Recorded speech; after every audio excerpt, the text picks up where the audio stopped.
580 Sports Talk on a Victory Monday as the Kansas City Chiefs take care of business in preseason fashion down in Arizona. They didn't beat the Cardinals.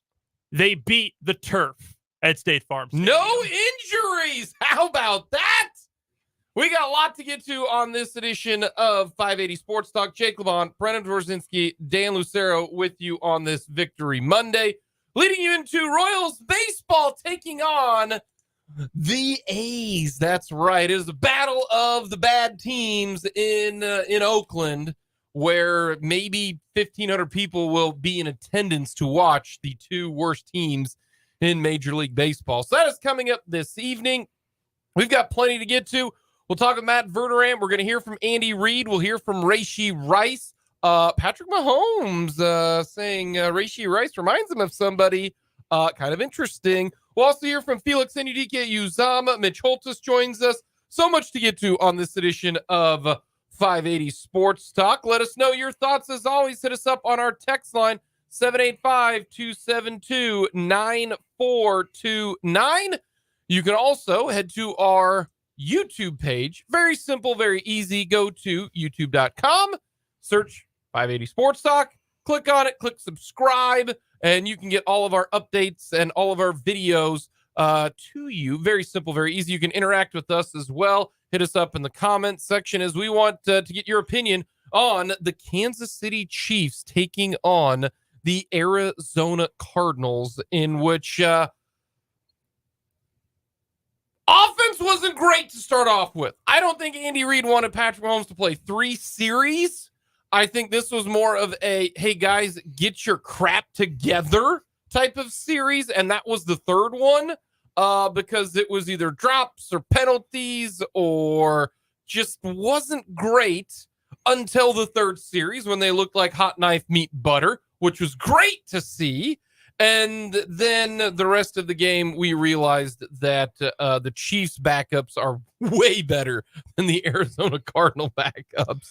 Oh, mama, that is very evident there. Yeah, we thought that the Cardinals might have the worst 53-man roster in the league. They certainly must have the worst 90-man roster. There is an unfortunate example on Arizona's roster of the difference between an athlete and a football player. And it was the lowest graded player, according to PFF, in the entire game. And unfortunately, he's from Olathe. I hate to say it about a Kansas kid who did not play his high school ball too far from where we are right now in Topeka. He stinks. No, he's in a, they don't know how to use him. Well, they've moved his position. Well, but he got to be able to tackle. He doesn't appear to be real good at any of them. No. We're talking about Jeffrey Simmons, right? Isaiah Simmons. Yes. Like Jeffrey Simmons is pretty good. Yeah, Jeffrey Simmons is a stud. He got paid a whole bunch of money. Isaiah Simmons, yes, former Clemson Tiger. Like, his athletic he's still probably one of the best athletes in the entire NFL. I just don't think that they've used him right, coached him right, put him in the right situation. Well, that's probably because they're one of the, not only are they one of the worst run teams in the NFL, they're one of the stupidest teams in the NFL. Hassan Reddick, okay, started his college career at Temple. His first year, he was a linebacker, a true linebacker. And then the coaching staff at Temple was like, he's actually a lot better coming off the edge. Kind of like Micah Parsons, where his first year in Dallas, like, you're actually a lot better coming off the edge. So his stock going into that draft went way up when teams realized, oh, shoot, he's an edge rusher, not an off-ball linebacker. So what did the Cardinals do when they drafted him? They put him at weak side linebacker. They didn't have him rush the quarterback until his last year there when he went nuts, and then they let him walk for nothing. Yeah. The Cardinals not great. The Chiefs had some good performances in the game, and a couple of my takeaways. One, if Patrick Mahomes is given the kind of time that he was able to throw the football in his first 3 possessions, he is going to eviscerate people. This offense is going to be absurdly good. I thought the offensive line, mainly the 2 tackles, because we know the interior guys, right?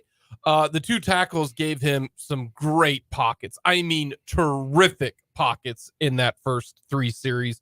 That was outstanding. Outstanding. I think the Chiefs are excited about the two two young guys. I'll call Justin Ross a rookie because, he's played his first, game. He's been on the team for last year, obviously. But Ross and Rashee Rice, I think, are going to end up being good wide receivers. They're both big. They're both physical. Rashee Rice, after the catch, you saw what he could do. Justin Ross is 6'4", 210. That's a big wide receiver. And the Chiefs have not had, Sammy Watkins to me is more of like a Rashee Rice, a little foreshadowing there. But they haven't had a Justin Ross in a while. They really haven't, in my view, where he is a bigger wide receiver, tall, athletic type of guy. But I thought both of them looked great, looked absolutely outstanding. And Ross is making this team. He is making this team. No question he is making this team. And we know the other guys are going to. I like Richie James. We know about Sky Moore. MVS does his normal thing. Tony is going to me, it's Justin Watson, maybe, but he's such a value for 2 years you get him. And clearly there's some trust there. Oh, yeah. The touchdown that he scored, they're going to roll 7 deep. And that's why, Mahomes got all sorts of time in the pocket. There's no game planning in all of this, which my only negative is that the wide receivers couldn't get open enough for Mahomes to hit the guys early on because he had a good pocket. And then, that's a little bit of a concern. Because then it's just you versus the other guy. There's no scheming involved, which you know how important that is. But I still think that Ross and Rice and the rest of the wide receivers with the scheme and everything will be much, much better. So I think overall this was good. I thought FAU, Felix Anudike-Uzomah had another decent game rushing the passer. I thought that was good. So there's a lot of good stuff to take away from which is probably going to be the last meaningful preseason game that any of the starters are going to play. Yeah, I thought the receivers really stood out to me, really twofold. One, there's a lot of depth in that room. Right before we went on the air, we were counting up the 7 receivers that the Chiefs are likely going to end up keeping. And I know you're going to get into this one player in just a second, Dan, but it's hard to cut Ihmir Smith-Marsette at this point. I mean, he's had a good camp. He's had a really good couple of preseason games. And, if you're going to keep 7 wide receivers, everybody's got to have something. You've got to have some sort of nailed-on trait that you are really good at that guarantees that spot. You don't know that Justin Ross can be a special teams contributor. You know what Ihmir Smith-Marsette can be? In one way or another, he'll contribute on special teams for sure. I think he'll probably end up getting cut here, but that's a tough cut. You've got legitimately 8. You want to look down the roster. You could make an argument probably for a 9th guy. Jarian Ealy is a guy who Matt Derrick brought up last week when he talked to him that, hey, don't know if he'll make the roster, but he's been playing a lot better. He's listed as both a running back and wide receiver. It's kind of incredible the depth they have there.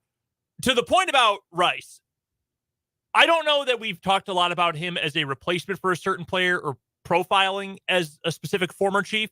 But let me ask you off the top here. Last year, your perception of the Chiefs, were they good at getting yak, at getting the yards after catch? Were they good at that? Kelsey always has, man.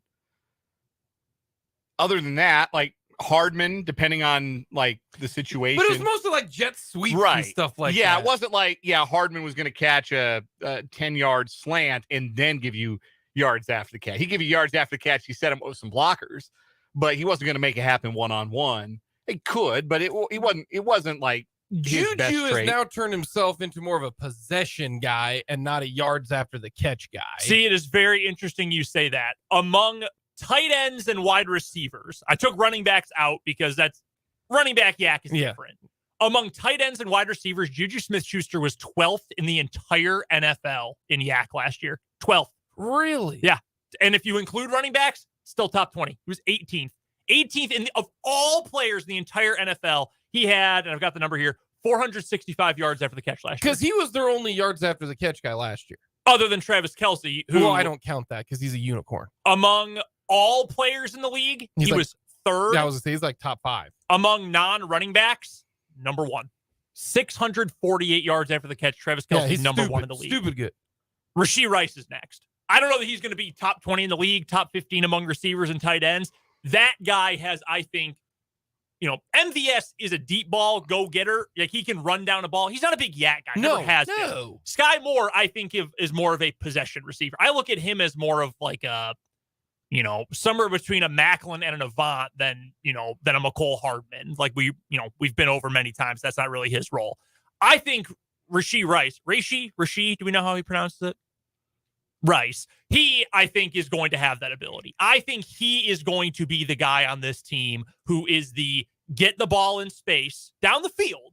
I don't think he is just a pure jet sweep guy, but I think get the ball in space and make something happen after the catch. Run a crossing route. I'm not talking about a slant route, but maybe a slant route, but run a crossing route, catch it, and take off. And keep going, like a poor man's Deebo Samuel, like Dr. Thunder Deebo Samuel, like a guy who, not obviously that, because that's who Deebo is, but somebody of that nature. I think he is going to be the next piece of that. So you end up then, when you've got combinations of Kelsey and Rice, especially when they're lined up on the same side of the formation, you've got a lot of potential there with the yards after the catch plays in the middle of the field, in that middle third, in between the hashes. So that's what I was most excited about. It was the play to the far sideline. I'm trying to remember who was in the quarterback at the time. Must have been Bouchel, but it was left sideline, far side of the screen, that long run down the sideline after the catch.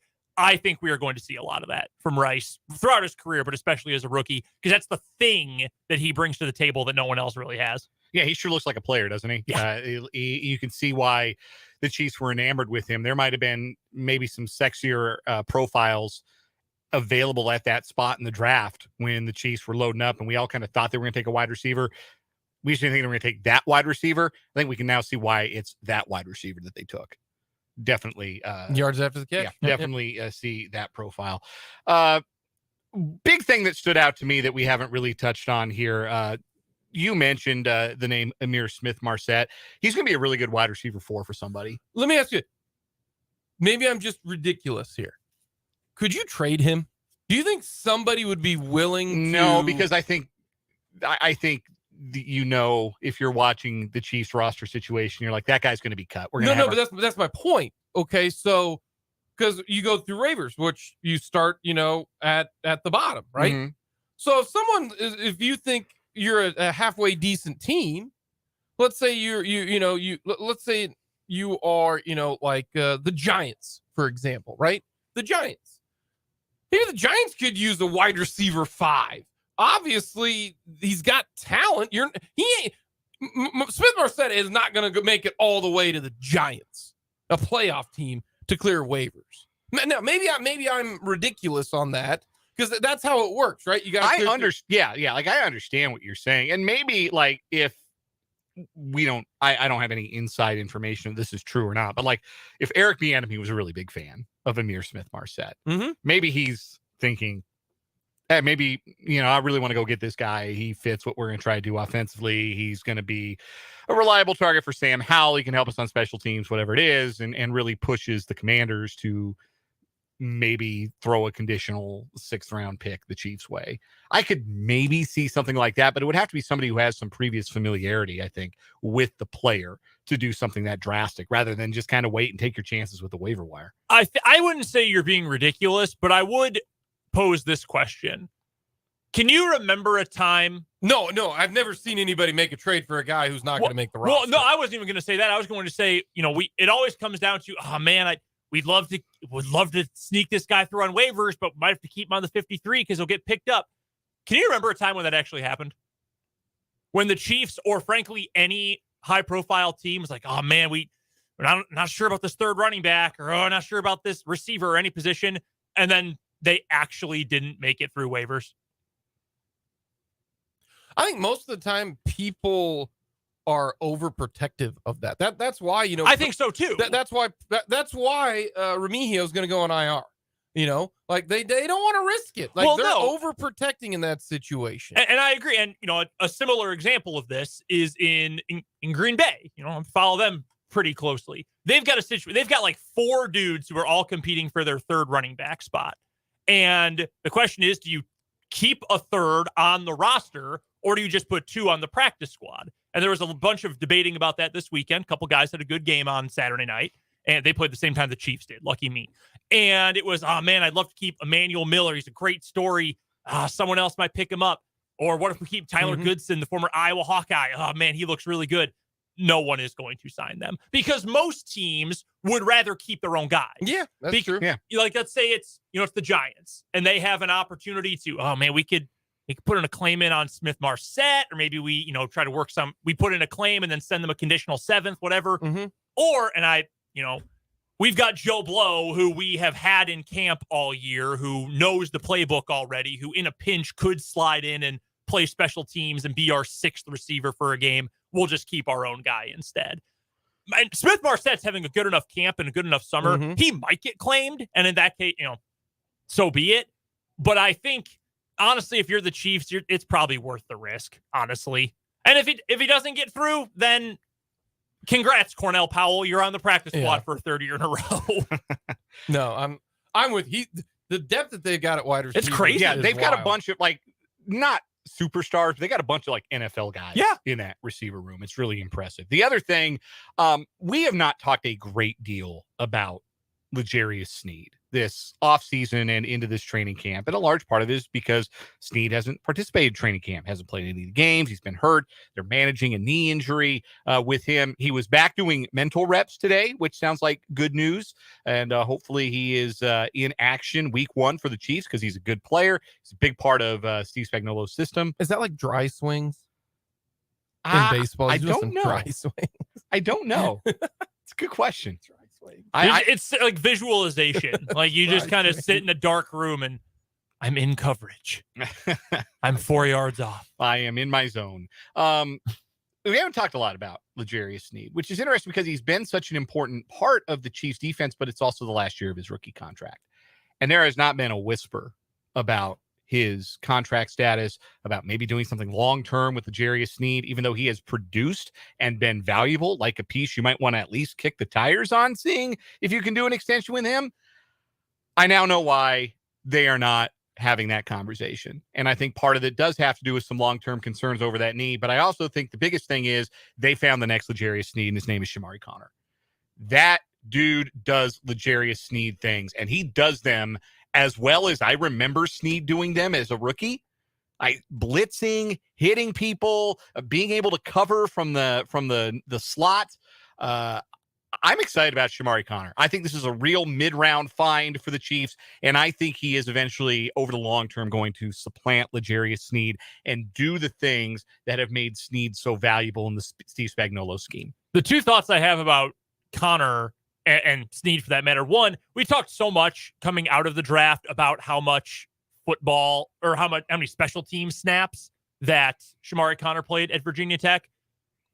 That's just more football than most guys. He played 800 special team snaps in his 4 years in college. Like, whether it's on defense, special teams, doesn't matter. That's more football on the field than most rookies have played. Than almost all rookies have played. Even guys who played 5-6 years in college. Most guys don't have that many snaps, period, let alone between, special teams only, along with everything he did defensively. So I'm not surprised he has those natural instincts. I'm not surprised he's a hard hitter. He's good going downhill, things like that, considering he's played so much football. The one thing that I do find fascinating about the Sneed situation, you know who did give a vote of confidence to L'Jarius Sneed and said, we want that guy around? Patrick Mahomes. That was a while ago. That was like an OTAs. Yeah. So I'm not trying to make a mountain out of a molehill. It's not even a molehill. It's like a little grain of sand on the floor. Mm-hmm. But that would be interesting if that was, here. It happens to every team and every star quarterback, but that would be the first time someone got the Mahomes vote and then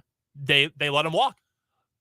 I have actually been concerned about L'Jarius Sneed and the knee. And here's the reason why. And I brought this up a lot on Mic'd Up. He had this knee injury flare up in the first week of OTAs. We're talking in May, folks. All right. And then they shut him down. That's all of May, all of June, half of July. That's 10 weeks. And then it flared up again already. That is a problem. Normally, if you wait and you say, hey, it's OTAs. We want you healthy in training camp. This is a problem that it's already flaring up and he's not playing. Now, they're being overly cautious right now because they no reason to play him now because you need him for the real deal, the real games. But this is going to be a big concern to me for how many games he's going to be able to play. I really do think that this knee injury is going to be a bigger deal just because it has flared up, started in May. They rested him. Now it's back up again, and he hasn't even hit anybody yet. Mm-hmm. This isn't even real games. So I am a little bit concerned on this, which is why if the Chiefs can move Shamari Connor inside, that's great. That's awesome. But what they've been doing is they've been moving McDuffie inside. McDuffie's been the guy in the slot and has played that spot because you still have Watson and Williams on the outside. But I would much rather have McDuffie on the outside because I think he's going to be a stud. Yeah, it might be matchup dependent. It really might depend on. But if Shamari Connor, like he had a good game. If he can fit that role, now you've got a lot more options, and you can put your better player. To me, is Shamari Connor better at the slot than Joshua Williams is at a field corner or a boundary corner. So I am concerned about the L'Jarius Sneed issue just because of how it has progressed. I'm concerned for him, for his sake. I'm less concerned about how the Chiefs are going to fill that role now that I've seen what I've seen from Shamari Connor through 2 preseason games. 2 other things I want to nod to real quick from Saturday night's game. Number 1, no major injuries. Reid mentioned that was hilarious. Knock on wood, but no major injuries for the Chiefs. That's obviously a positive. And the second thing is, I want to make sure that my mind didn't conceive this and that I actually saw what I thought I saw. Did I see in a preseason game Patrick Mahomes jump from inbounds and throw while hovering out of bounds to a receiver who, if the receiver had been playing through the whistle, might have actually been able to recover to the ball and catch it? He did. He threw it. I saw that. Jumping out of bounds. I'm not making that up. Everybody else saw that too? Everybody else saw Patrick Mahomes that was wild. Throw a pass while hovering out of bounds? Yeah. It was one of those deals where, like, the defensive back, the ball gets tipped. You've seen those where he's falling out of bounds and he throws it back in the field of play for the interception. Mm-hmm. Like, that was the offensive version of that. Hey, because I thought he stepped out of bounds and then threw it. And then when they slowed it down, I was like, holy crap, that could have been intercepted or completed. I am fascinated by the response to this play. I thought this was really stupid.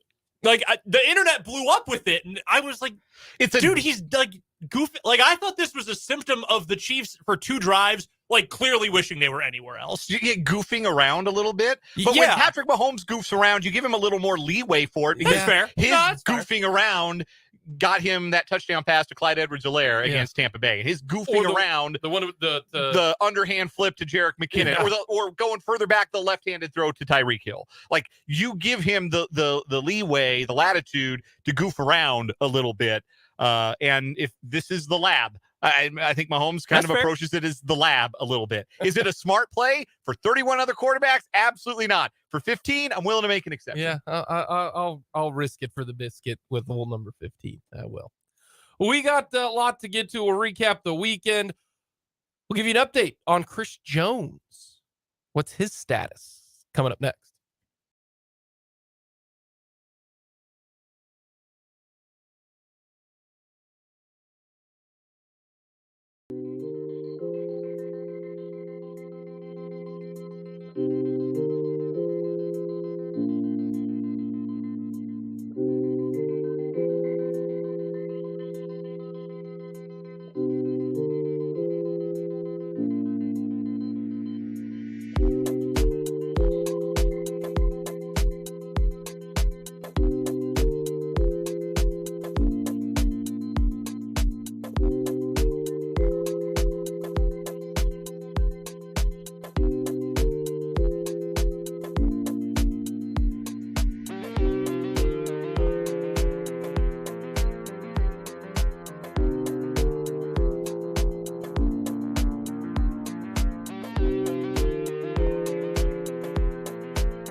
The update for Chris Jones reporting to Chiefs training camp is that there is no update on Chris Jones reporting to Chiefs training camp. Absolute radio silence among all of this. And my take was he would show up today if I didn't want to go to St. Joe for training camp narrative was at all a narrative, right? He's a veteran, don't want to show up to training camp, don't want to go to St. Joe, ain't nobody like it, unless you're Travis Kelce and Patrick Mahomes, apparently. That now to me is out the window because that's been a thought, right? You know, hey, this is the reason why Ndamukong Suh hasn't signed anywhere is because they don't want to go through training camp. Carlos Dunlap, kind of the same thing. Those type of guys, right? I think you can bury that reasoning immediately right now with Chris Jones. I think, and I never thought that was the case, but that was one of the avenues of when he was going to come back. Was he'll come back when training camp is over. Well, he's not back. That's not the case. So now my next question for Chris Jones is, how long does it take for you to get ready to play a game? And that is it when it comes to this topic. It's not about training camp. It's not about the contract, because I still don't know if there's a contract that's going to get done. I am now to the point where I always thought there was going to be a contract to get done, but we are inching closer and closer to, we are coming up on Thursday, 3 days away from 2 weeks from he is going to play an actual football game. So I am now wondering if there is going to be a contract done, but he's not going to show up to training camp because he just doesn't want to go to training camp.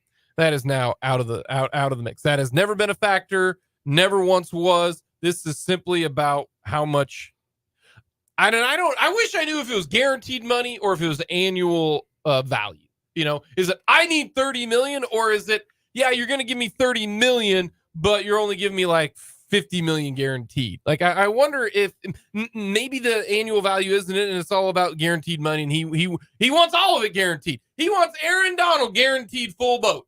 I would imagine it's all about what the guarantee is, because if it was just, if it was nothing more than, standard, to scale what Quinnen Williams, Dexter Lawrence got, like that to scale, you can do all sorts of Hollywood accounting to get it to 30 million and not actually have to pay it. Like that shouldn't be an issue for hell. They've offered that before. Remember, they offered that to Orlando Brown last offseason. So they would be happy doing that, I think, based on prior precedents. So it makes me think that the number for Chris Jones, like I want to be real careful not painting either side as the bad guy here, because I totally respect Chris Jones wanting to cash in and get what he feels like he's worth.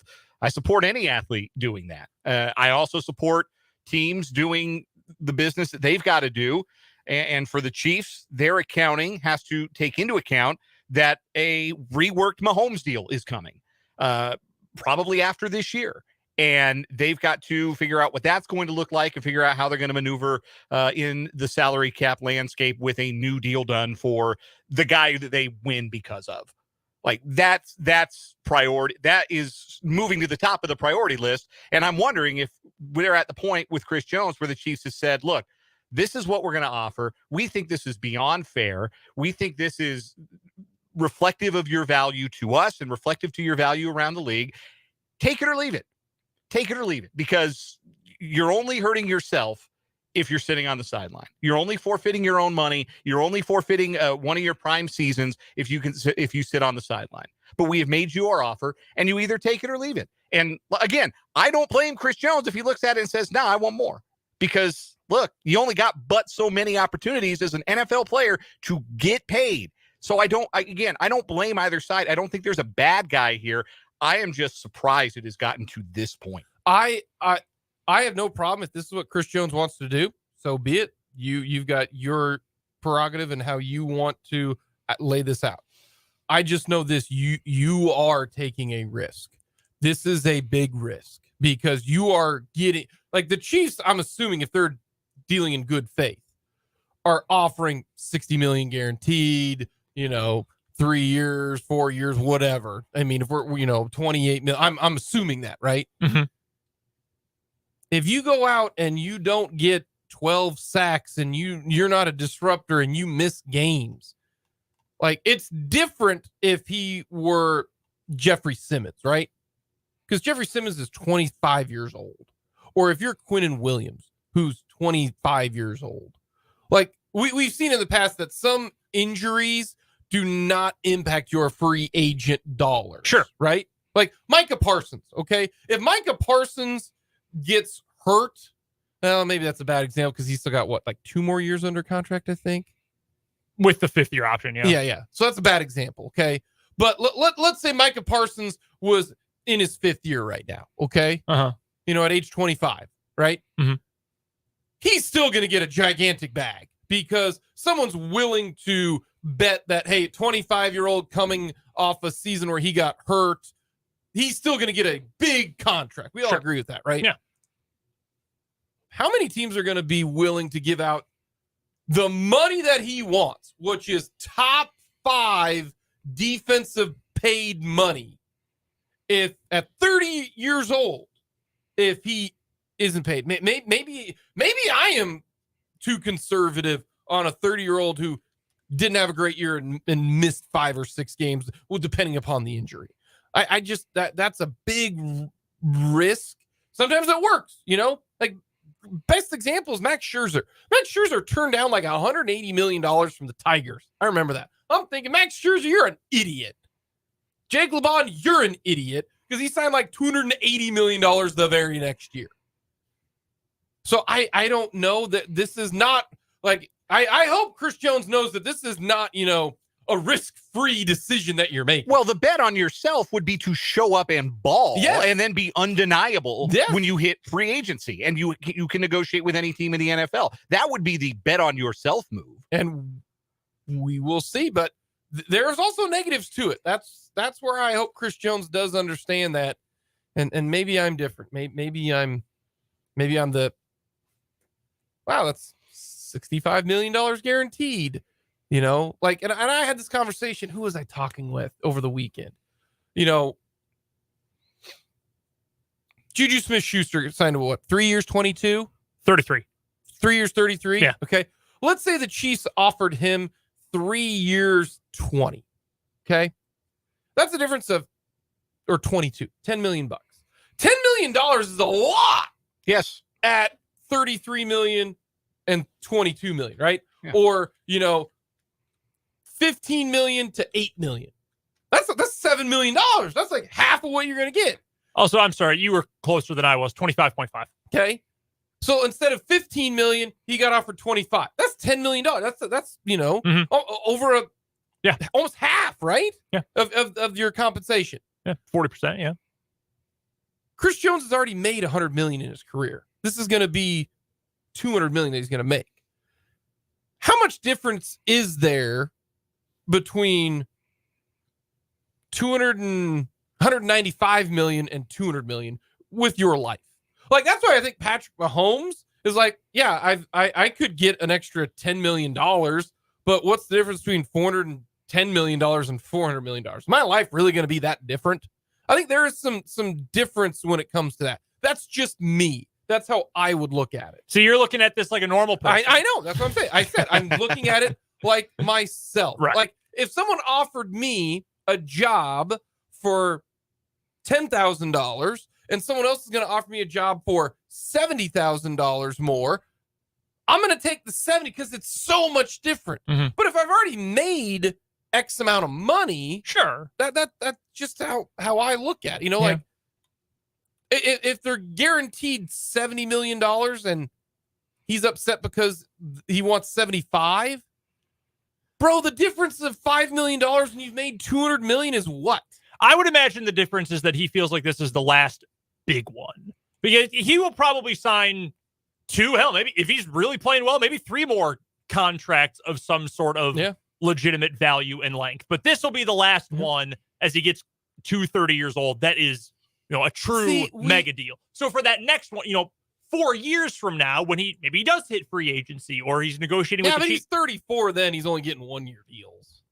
Well, sure, but that's my point. Like, okay, well, at that point, you know what? The Patriots offered me $12 million. The Chiefs offered me $9 million. I'll stick with the Chiefs because that's what I know. I imagine that's what the difference is right now. We'd have our answer if they just told everybody what was the numbers they were offering. It's not that difficult. Come on, Chiefs. Come on, Katz brothers. Let us form Oh, I'm sure the Katz brothers would love for everyone to know what the Chiefs were offering. Facts. I want to know all the facts out there, and then I can base who's being in bad faith or good faith or cheap or greedy. It's really simple. Just give us the info. Coming up next, we'll recap the weekend with the good, the bad, and the ugly.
Recapping the weekend with the good, the bad, and the ugly.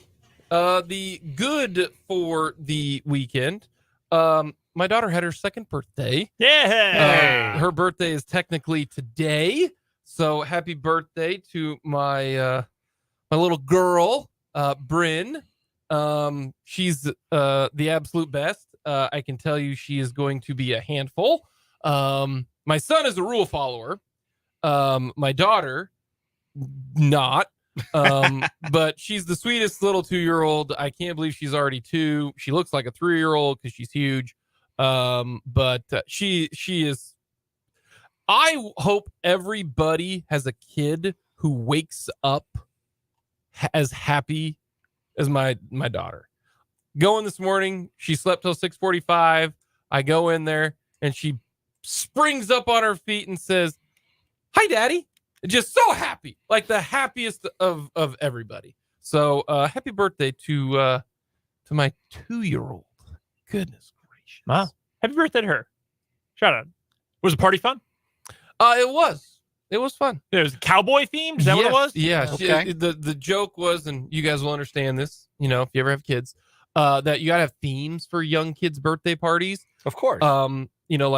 My son's first birthday was One Happy Camper because he was always so happy.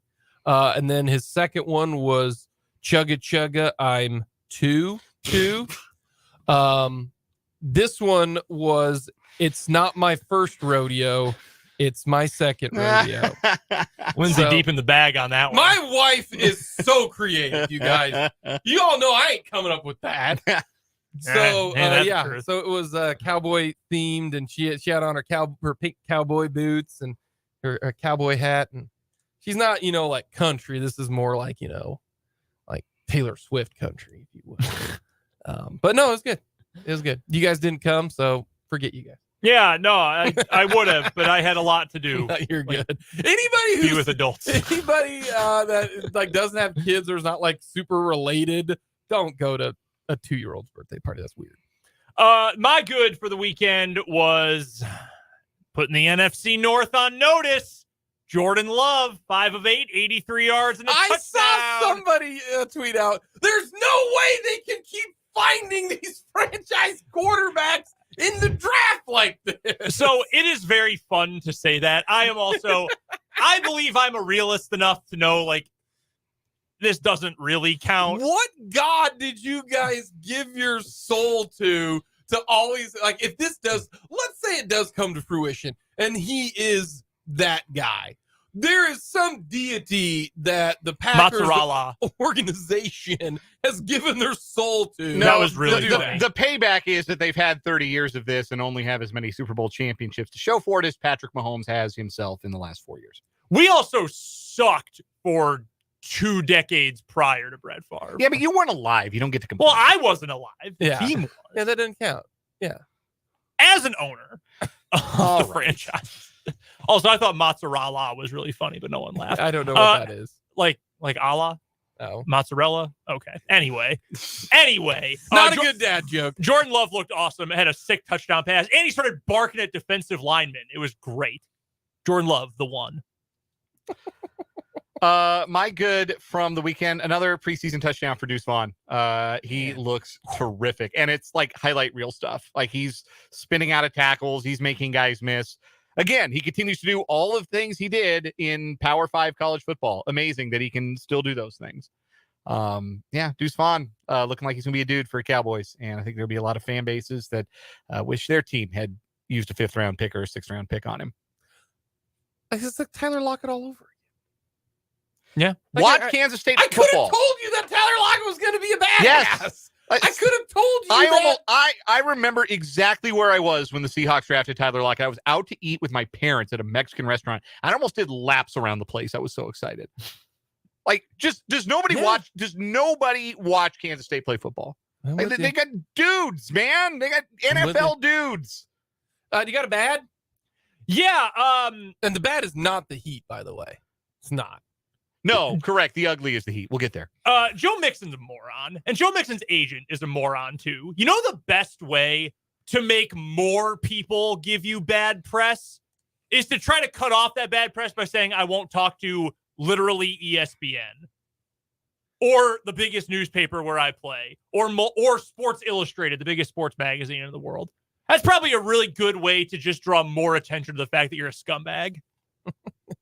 He's an idiot. His agent's a moron. I'm too. not a fan of Joe Mixon after what I saw in college with what he did. Now, I will say this. He said he's not taking questions from the Cincinnati Enquirer anymore, which is smart that he's getting ahead of it since he's getting cut after this year anyway, and he won't have to talk to them anymore. So that's smart. It's planning ahead. My bad would be that Jordan Lyles leads the American League in complete games, and he is 0 and 3 in those complete games. It is that bad, or is that like it's kind of funny. That's not- good, I think, right? Leading the league in complete games, good. You're All of them being aided in complete games because you're giving up multiple home runs and 4 runs, and your offense doesn't give you enough support. That's amusing. It's bad. that's kind of funny. I don't mind the Heat, so Now that's my ugly man. I don't mind It was it. too hot to enjoy the pool for too long, man. It miserable. No, miserable out there. here's the thing. I don't go outside because my kids don't mind the heat. For our birthday party, they're jumping, in the backyard on our little mini trampoline that we got, and they're swinging, and all of the parents are like, come inside. And like, kids don't care. But the problem is you got to protect kids from themselves. Right. So that's the reason why. Like, if I were kidless, I'd have been golfing Saturday and Sunday. You want to know why? Because ain't nobody on the golf You're course. I'd be psychotic. no, I wouldn't mind it at all. By the way, it did get up to heat index of 134 in Lawrence on Sunday. Yeah, so that was Junction boy ass weather. Terrible. So I went for my wife went to go to a movie on Saturday afternoon, and I was like, oh, I got nothing to do, so I'll take a break between stints of playing the show, and I will go for a walk. And I walked around KU's campus. I was out for exactly 1 hour. I've never been sweatier in my whole life. And when it was 134 degrees, the heat index in Lawrence, it was quite literally the hottest place on earth. For a few minutes on Saturday, Lawrence, Kansas was literally the hottest place on the face of the earth. Yeah, that's cool. That's great. Yeah. Love that. Love that for us. Love this being the new norm. Alrighty, what is the current temperature, and then what is the index right now? I'm going to go with 102 for the temperature, 119 for the heat index. Alrighty. 103 and 121.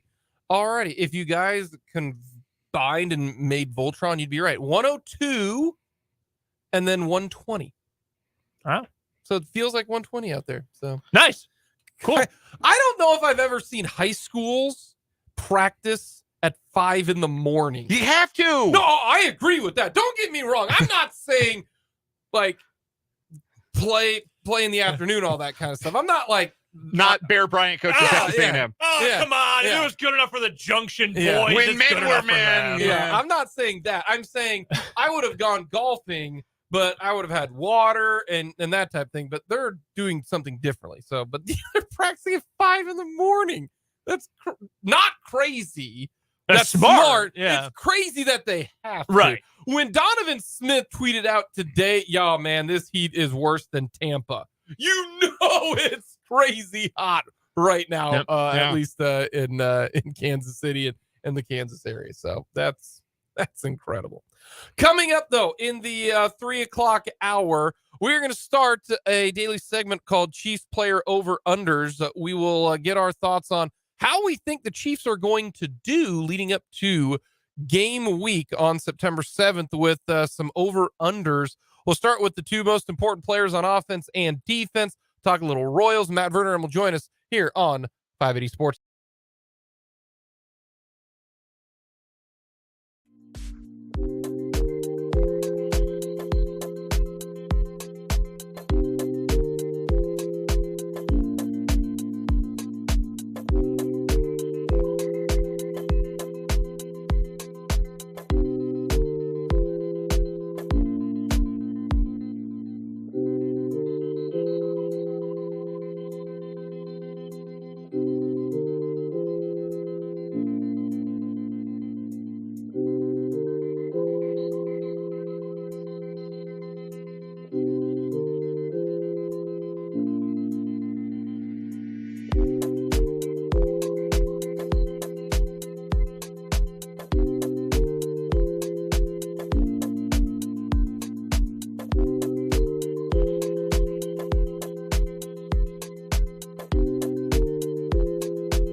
580 Sports Talk, hour number 2. Jake LeBon, Brendan Dworzinski, Dan Lucero with you on this Monday. Thank you so much for joining us.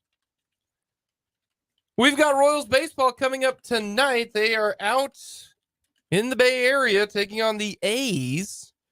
8:40 with the first pitch. 8 o'clock pregame coverage. Will you be staying up to watch the Royals at 8:40? I say this with admiration. If you are up past 11 o'clock Central Time to watch an August baseball game between two of the worst teams, not just the two worst teams in Major League Baseball in 2023, But that is true. They are. but maybe two of the worst teams of all time by the time it's all said and done here. You should be paid to do that. You're my kind of sicko. Like, you are my kind of sicko, because God knows I have done exactly that before. I have stayed up late to watch meaningless baseball many a time. You are my kind of sicko. You are a sicko, but you're my kind of sicko if you do that. So just know that. Know that if you are up and it's 11:05 and it's the 8th inning and the Royals and A's are tied at 2, and you may ask yourself, how did I get here? Just know you have a kindred spirit among the 580 Sports Talk staff. First of all, the most ridiculous statement that you made there, Dan, is that it would be 2-2 in the 8th. Okay, that's the most ridiculous statement. Bet the over on this one, folks. I'm just going to tell you that. What is the over? Dan saying, "How did I get here?" reminded me of one of the greatest videos on the internet, which is of Josh McCown, who was doing a promo for an anti-pornography group. And he was explaining one time when he was on a flight and the pilot said they went to the wrong city. They were supposed to go to Detroit, and the pilot said, "Welcome to St. Louis." And McCown is like, "St. Louis? What are you talking about? How did we get here?" And the pilot goes, "Oops, sorry, this is Detroit." And McCown's like, I was so confused. I thought, where am I? Who is that guy? How did I get here? And that's what pornography does to you. And it's one of the funniest. I mean, like, hey, if that's your thing, that, he clearly, has strong beliefs about it, that's fine. It's one of the funniest videos on the internet. Who's favored, Royals or A's? Royals. I hate to be the bearer of bad news, but that is wrong. The A's are minus 134. The Royals are plus 114. It's Paul Blackburn, the Pirate. Wow. Pitching for the A's tonight. That's 2022 American League All-Star Paul Blackburn to you. The over-under is 8.5. Bet the over. Just bet the over. Speaking of overs, nice. Let's Good get segue, to Jake. a few overs or unders for some Chiefs. We're going to do this every day this week, next week at the 3 o'clock hour. We are going to discuss our expectations, because to me, over-unders are expectations. What do you expect, or what do you think that they are going to do? Very simple, very easy. Now, most of these are set by the books, all right? Some of those we will have to conjure up ourselves because they don't have Sky Moore's, touchdowns this year. We'll have to come up with those ourselves. But today, 7. I'll take the under. If Sky Moore's touchdowns is 7, I'll take the under. That's what I'm predicting. I bet it's like 4.5, if I had to guess. So today we're going to do the two most important players for the Kansas City Chiefs on each side of the ball. Patrick Mahomes and Christopher Jones. Patrick Mahomes. Over or under 4,600 yards passing this year? That's an over for me, dog. I think that's, now you have to play in all 17 games, but you play 17 games, and it's a tough AFC. There's no guarantee the Chiefs are going to be able to rest everybody in Week 18. He would have to average 271 yards a game, 270.6 yards per game to get there. Do we think that Mahomes can average that? I think so. I'd certainly think so. This is all about He's he's never going to miss a game. He's never been under that total in a healthy season. Not even a healthy season, like even in 15 games. Like, yeah, as long as he doesn't miss more than 2 games. I think he can get to 4,600 yards in 15 games. He did in 2020. He got to 4,700 yards in 15 games. Do you think he's going to be healthy? If you think he's going to be healthy, then you bet the over. A lot of these are just, do you think players are going to be healthy? If you think that they're going to be healthy, then the top tier guys are going to accumulate those numbers. Like, do you think, Justin Jefferson is going to get 1,600 yards receiving? The answer is yes if he plays 17 games. It's an overwhelming yes if he plays 17. It's all about health for a lot of over-unders. I guess he has gone over 1,600 2 of his 3 years. And add another game because he had 1,800 last year? Yeah, 1,817 games last year. Stupid. I think he's the best wide receiver in the NFL. But anyways, I got the over as well. I think he'll stay healthy. I think his O-line is really good. The only way he doesn't is if he misses 3 games this year. Yeah, no, I'm pretty solid on that, to be honest with you. I mean, like Dan said, he's never not done it before, and there's no use predicting a quarterback's going to get hurt. Yeah, he cleared it by plenty last year. He cleared it with 600 yards to spare, so that tells me even if he did miss a game or two, he probably would still be on pace to get there. Yeah, it's an easy over for me. Alrighty, over under 36.5 touchdowns. That's the highest number I found. I found a bunch of them that are just at 36. He has never been under this total in a healthy season. Yeah, I'm going to go over here as well. You look at 5 years as a starter, the Super Bowl year when he finished 4th in Offensive Player of the Year voting and got hurt. He still ended up with, he only had 26. I don't think he would have paced to get there anyway. Doing some quick back of the napkin math here. No, he would have needed. Yeah, he would have needed 10 in the 2 games he missed. Yeah, he. No, this was still 2019. So yeah, yeah. So he wasn't going to get there anyway. Yeah. But outside of that year, 50, 38, 37, 41. That's close a couple of times. But again, I'll take the over. Anything involving his yards and touchdowns that's even reasonable, I feel like it's smart to take the over. So I'll do that here. Yeah, I'm right there with you, Brendan. Sorry, I know conflict makes better radio, but I can't find anything to argue about. You generally are wise to bet on Patrick Mahomes putting up numbers and scoring touchdowns and throwing for yards because that's how the Chiefs are built. That's how they get it done. I do wonder this year if they don't run it more near the goal line. Is head coach still Andy Reid? Yeah, but I think this year's offensive line will be the best offensive line, which is also conducive into, hey, he's got more time to throw. I get that. But and maybe I'm overselling Isaiah Pacheco's health because I'm not sold that he's going to play all 17 games this year. We'll get to him a little bit. Non-contact jersey came off. Yeah. Don't play him. Why would you play him in the game? Don't risk an injury to Isaiah Pacheco in a preseason game. No. I would not play him if I were the Chiefs. No need to. Give him the LT treatment. That's LaDainian Tomlinson, by the way, not Lawrence Taylor. Because BLT. Yeah. Or baby LT. BLT. That's what Lawrence Taylor called him. Maybe you think that it'll be I'm still taking the over, but instead of 41 or 42 or something like that, maybe he's in the 30s, and it's a lot closer. Here's the other thing too. I think the Chiefs would tell you that they do run the ball down near the goal line, down inside the 10, inside the 5. But a lot of the plays they run that end up going in the book as passing plays, those are an extension of the running game in a real way. The touch passes or the flips, whatever you want to call those. Mahomes haters online really dislike those. The shovel passes, the underhand stuff. Oh yeah, the Burrow elite season on Twitter. Yeah, hates that stuff. I will say this about the offensive line: last year's was really good too. 2 years ago, it was a little less experienced, but it was pretty good. 38, yeah. He had some dang good ones in Philly.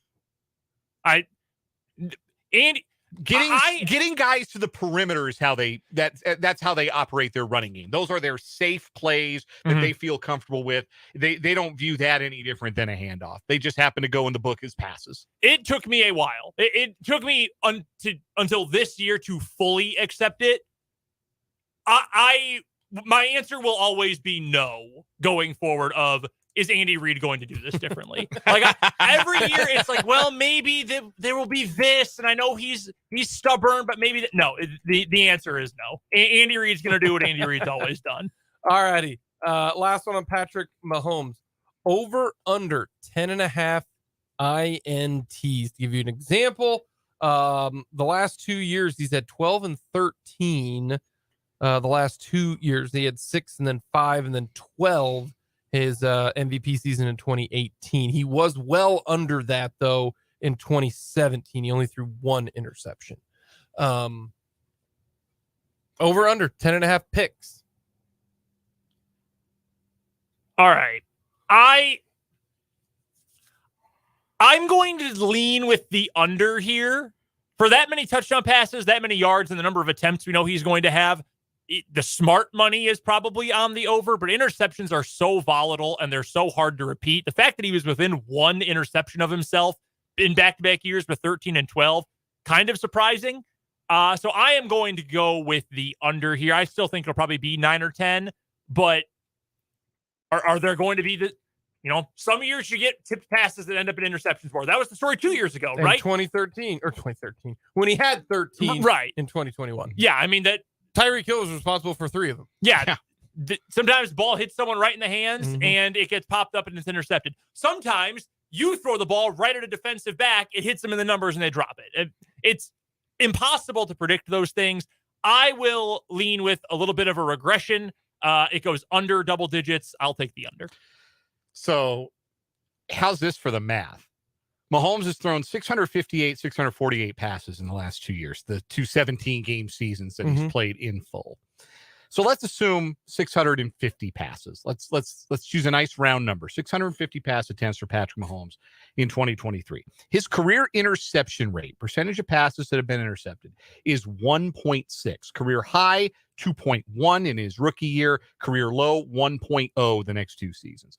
But his average is 1.6% of his interceptions get picked off. Do you know what 1.6% of 650 is? 10.4. That is correct. That is on the nose correct. I'm a human calculator. No, you're not. You did the math. No, I guessed.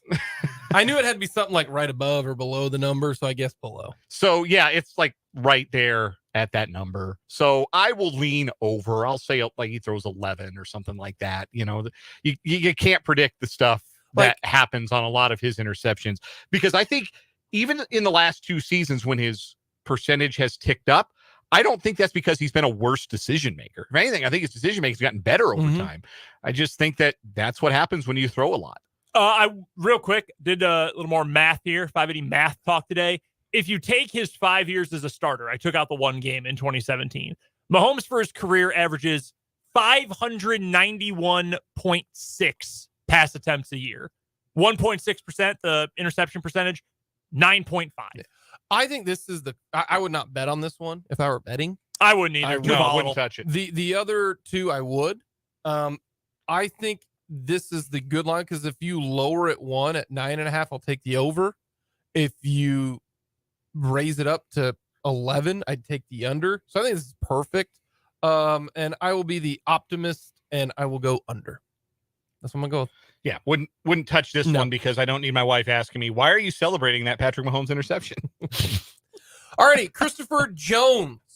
His line over under 9.75 sacks, which means does he get 10 sacks or 9.5 sacks? Because they don't give out quarter sacks. So 9. They should 0.7. They should divide it evenly for if 3 people get there. Technically, if 3 people get credit for a sack, everybody gets a half. 1.5 sacks happened on the same play. No, wrong. Everybody gets a third of a sack. Yeah, there was only 1 that happened. That's not how they do it, Brendan. I need this down to like 16s. Yeah. So I'm not touching Chris Jones props this year, like with real American dollars. Absolutely not. No training camp. And we don't have a track record. Like we've brought up Walter Jones a lot lately, because Walter Jones is the most famous example of the guy who never went to training camp, who was like, I'll see you suckers week 1, and pushed his Cadillac Escalade around his driveway. The videos are hilarious. Yes. Famous stories about that's what Walter Jones felt like would get him more ready for the season. And he would show up on week 1 and be the best left tackle in football from the jump. You came to expect that from Walter Jones. So it was understood. It was okay. The Seahawks were fine. Yeah, don't show up. It's cool. You'll show up and you'll dominate. You'll never get called for holding. It'll be great. We don't know. We don't. So this is it. Ready? This prop is simple, very simple. Will he be healthy? Yes or no?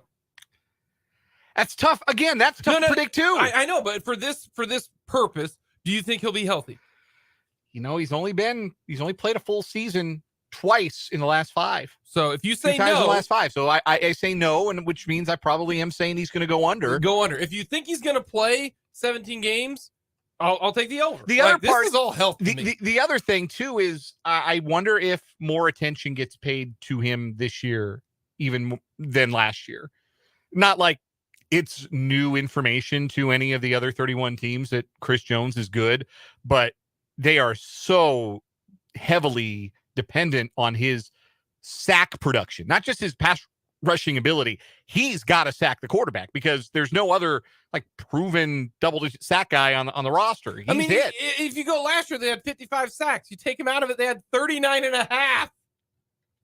Which is still better than a lot of teams themselves without their main guy. I don't know what I'll take the over just simply for the fact that he is a complete monster. I'll take the over. And if he's healthy, he'll hit the over. If he doesn't get, can we wait and then we can amend this if he gets a contract? Because if he doesn't get one, then he's in a contract year. And the contract year's undefeated. I don't think your friends at FanDuel allow bets like that. I don't think they allow. No. Bets. Like I'll wait until like the very start of the season to make this bet. But today, line might move by that point. I'll take the over. I'll take the over just because I think he's that much of a record. I will go with the under. And the math doesn't necessarily back me up here. He's gone over 10 only twice in his career since 2016. He's only gone over it twice. He has not played a full season. He's only played one full season since 2018. He's only played one full season with Spags as his defensive coordinator. Although, per 17 games, 11.8 sacks for Chris Jones. So I will take the under. The math says probably lean with the over given that percentage, but I don't know that you can trust that he'll play 17 games. We'll go with the last one here. Over, under, games played. 14 and a half. Over, I say he gets 15, but I wouldn't touch this. If I put it at 15 and a half, you take the under? I would take the under. Okay, so your line in the sand is at 15. Is at 15. Okay. Yeah. That's about where I'm at too. Yeah, but I this is like the interceptions. It's too murky. I would not touch this one. Too foggy. Too many different things happening. Visibility low. Yeah. You got someone out there with, the red cones waving me in, and they said, no muscle spasms. I'd say, you know what? Maybe I will land this plane on the over, but no, I can't do it. I'm going to take, I'll take the under. I have said from the very beginning, guys who do not play in the preseason and in training camp don't make it through. That's the concern to me. That's why if he shows up right now, I can get it. You still got 2.5 weeks. He shows up Saturday, bro. That's a week and a half. I think now you're hurting yourself. I think this week is the week for Chris Jones to show up.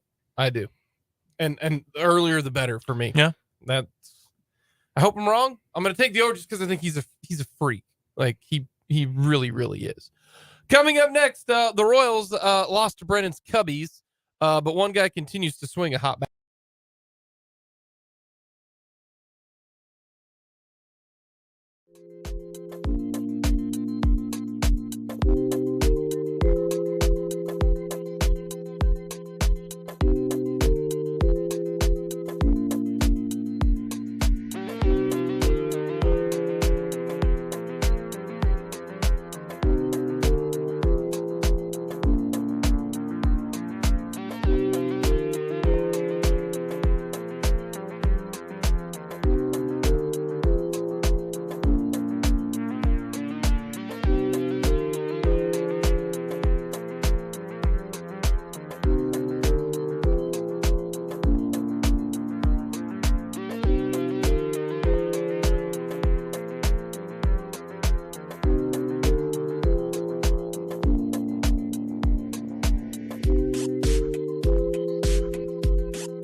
Royals lost 2-3 to the Cubbies.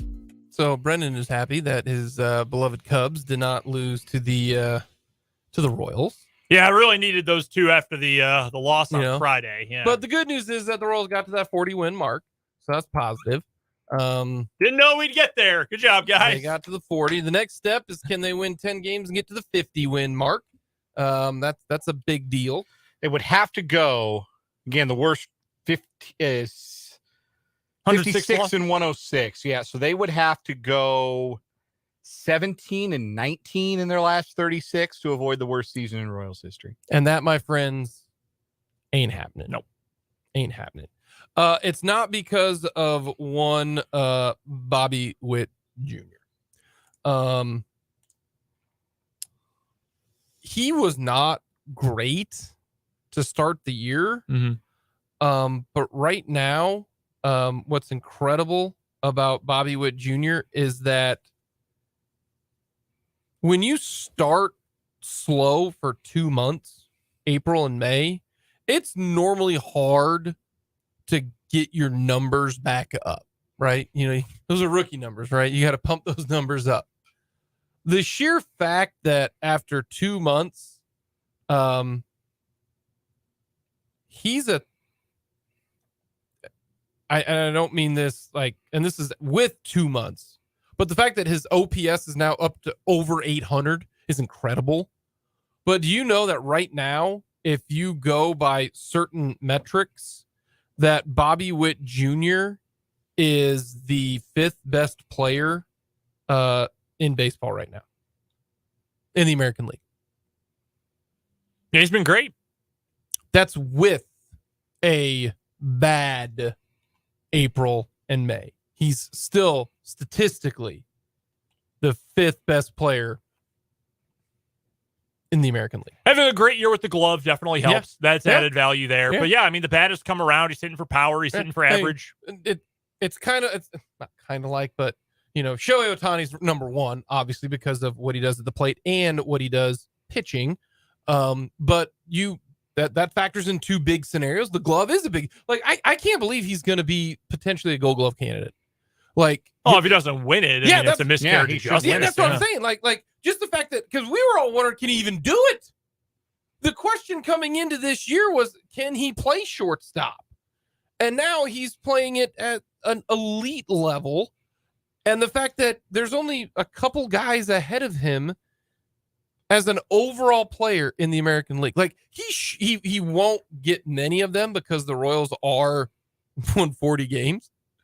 But he'll get some MVP votes just because of how good of a year he's having. It's not just the advanced metric stuff either. You want to just look at the good old regular stats, the old timey, the back of the baseball card stats. He's a top 10 in the American League in home runs and runs driven in now.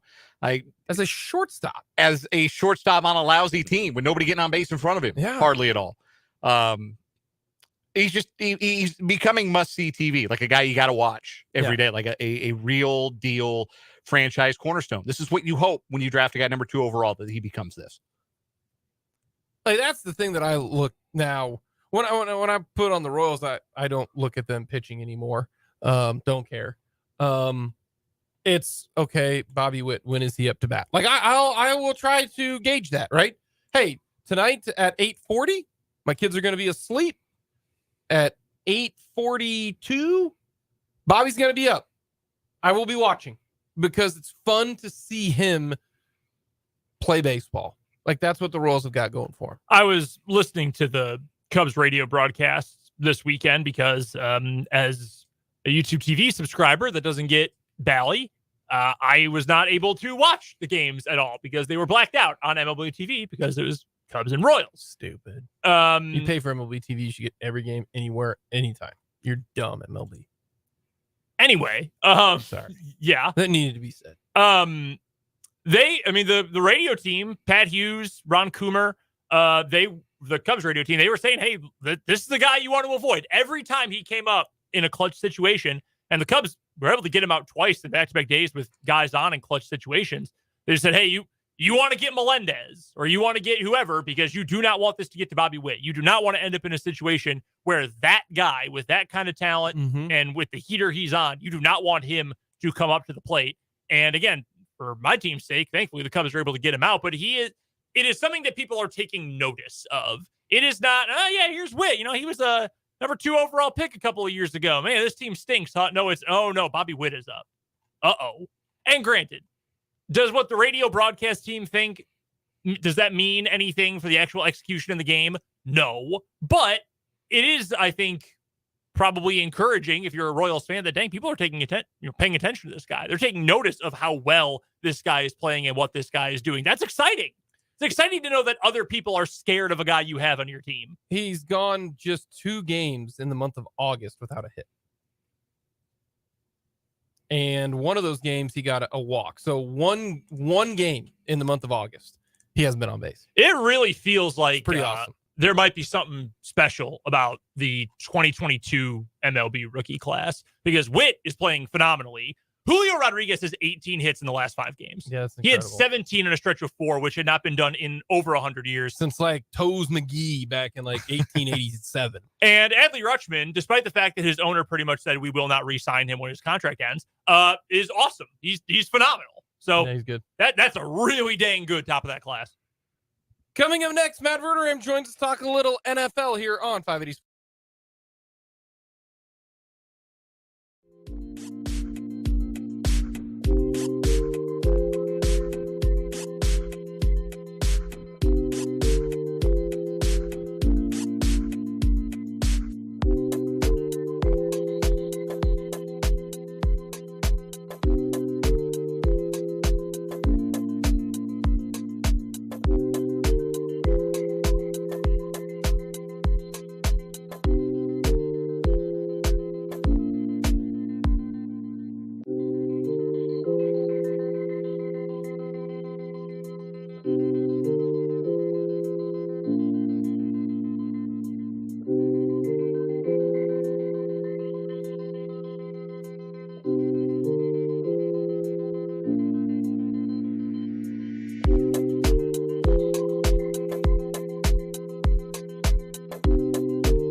Game coming up, and that will be a home game. By the way, I don't like the fact that the Chiefs' first two preseason games were on the road. I dislike that. I think that there needs to be a constitutional amendment that says your first 2 games, one of those needs to be at home. So that way you can have your starters actually play in front of your home crowd. Like, how often are the Chiefs starters going to play in this game Saturday? They're not. They're not. Like, that stinks. That, like, at least their home fans didn't get one of the first 2 games. You know what I'm saying? I sure, pitch it. Call Raj. See what he has to say about it. I don't know. If most teams aren't playing their starters anyway, so shoot. You know what team that needs their quarterback and their starters to play a bunch? The Bears. They really need their players to play a bunch. They didn't play on Saturday. Not a single starter played, and a lot of their backups didn't play. Like that, most teams don't. Like, if the Chiefs really wanted to, because Andy Reid's going to make them play in the preseason, fine. But I don't think it would be worth the hassle at this point, because most teams don't play their starters anyway.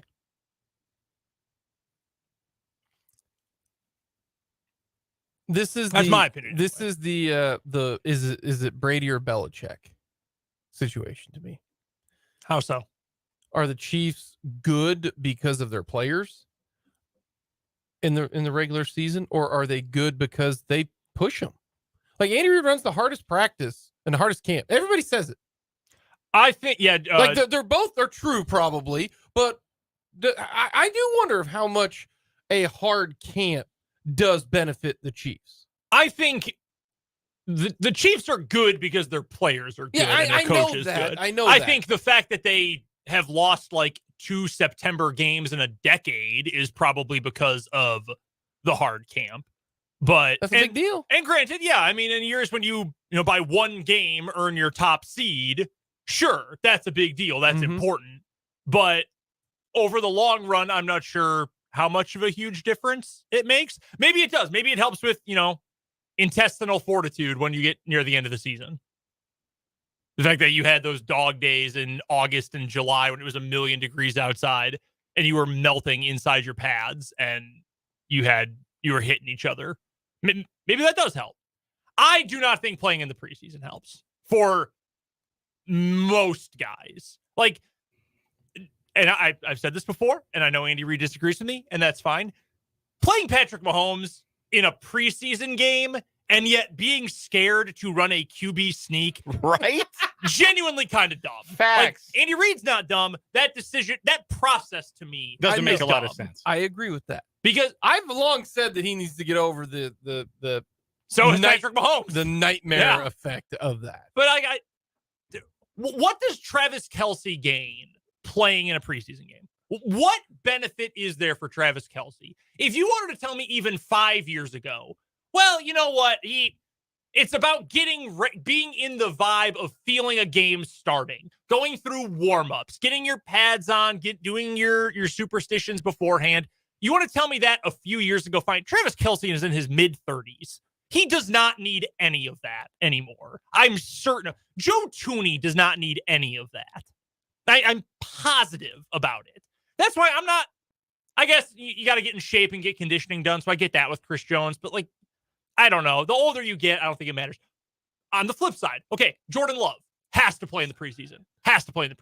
Because he needs reps. He needs live reps against real dudes who are not his own teammates. That's important. I think for the Bears, I think Justin Fields should be playing in the preseason because he's thrown 3 passes in the preseason. One of them was a missed screen that he is a legit number 1 receiver who happened to catch it.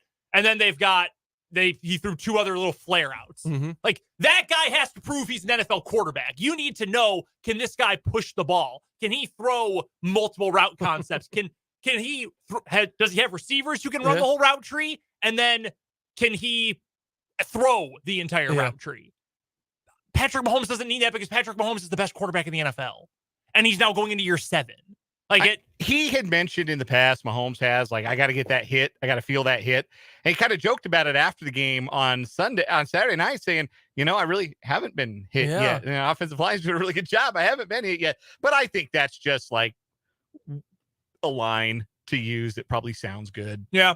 To toe the company line, so to speak. Like, he doesn't. And most guys, I don't think, really need the reps. There's some guys who do. I'm sure there are some guys who are genuine in their desire to go out and work up a game sweat and get hit and know what it feels like so that by the time week 1 is upon us, they're ready to go. but I don't think that's everybody. And I really don't think it's worth putting your stars on display. Having some trouble reaching out to Matt Verderame, our NFL insider. We will try to get a hold of Matt here to finish off this 3 o'clock hour. If not, maybe we can try to connect with Matt coming up in the 4 o'clock hour. Because love to get his take on the Chiefs game, the Chiefs and the depth at wide receiver, some more Chris Jones discussion from an outsider's perspective when it comes to the Kansas City Chiefs. So we'll try to connect with him. But if not, we'll try to get with him coming up in the 4 o'clock hour. We will get to the press conference today. Andy Reid, along with Rashee Rice and Felix Anudike-Uzomah, all spoke today at the press conference. So we will get to that coming up in the 4 o'clock hour. What is wrong with you? Mitch Holthus as well. So if we can't get a hold of Matt here now, maybe we can get a hold of him and work out the schedule coming up at about 4:30 time. So that's what we will try to do. When it comes to the NFL, are we betting Ravens win today? No, can't do it. I can't put money on preseason football, No, man. I can't do it. No, They've won can't do 26 in a row.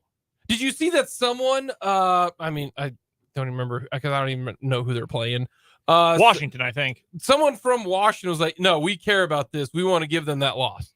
I am here for preseason trash talk, guys. I am fully on board with that.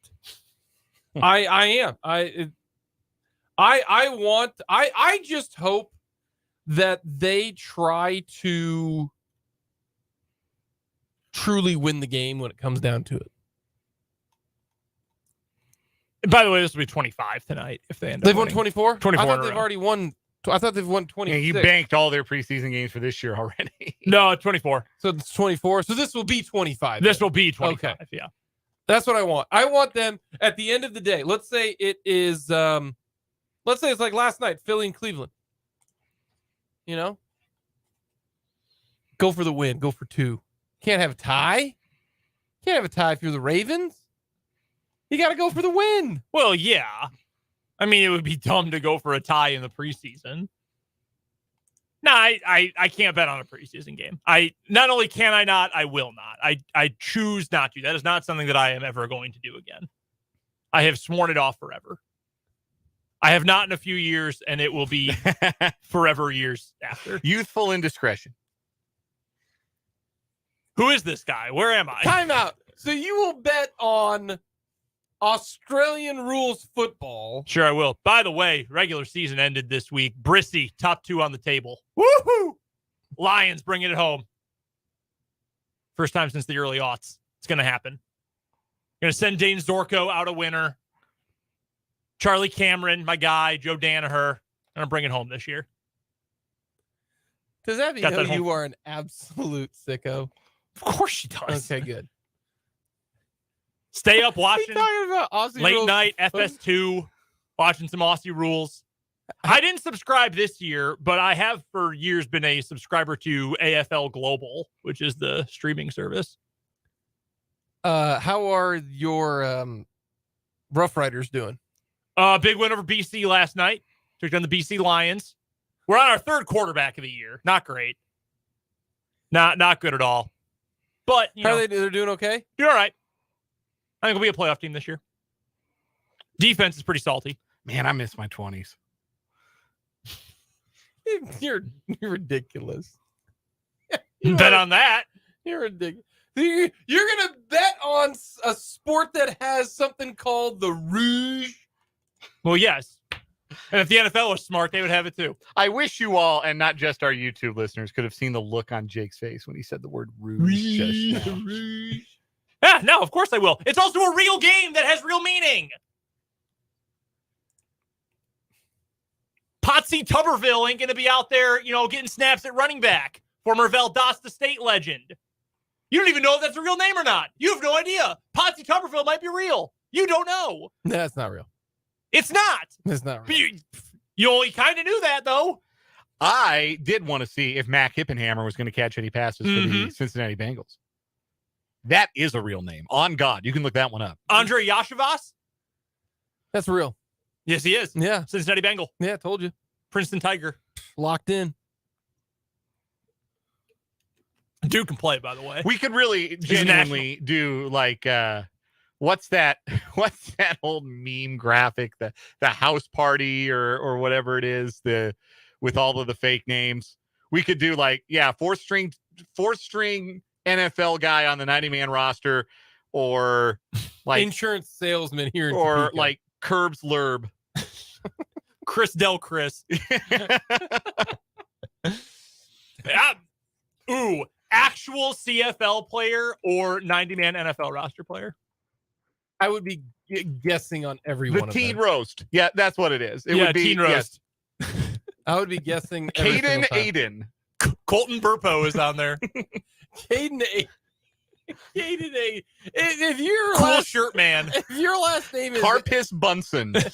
If your last name is Aiden and you name your kid Caden, I'm done with you. Yeah, the top left corner of that graphic is the best part. Chris, and Chris Del Chris. My guy Curbs Lurb, the host. Oh my God, Caden Aiden. That's why my mom really liked the name John, but she wasn't going to name me John LeBon. Wow. Man. I would have done it. I said that I can never have a child with a first name that begins with D. It's specifically a daughter. I'm not putting her through that.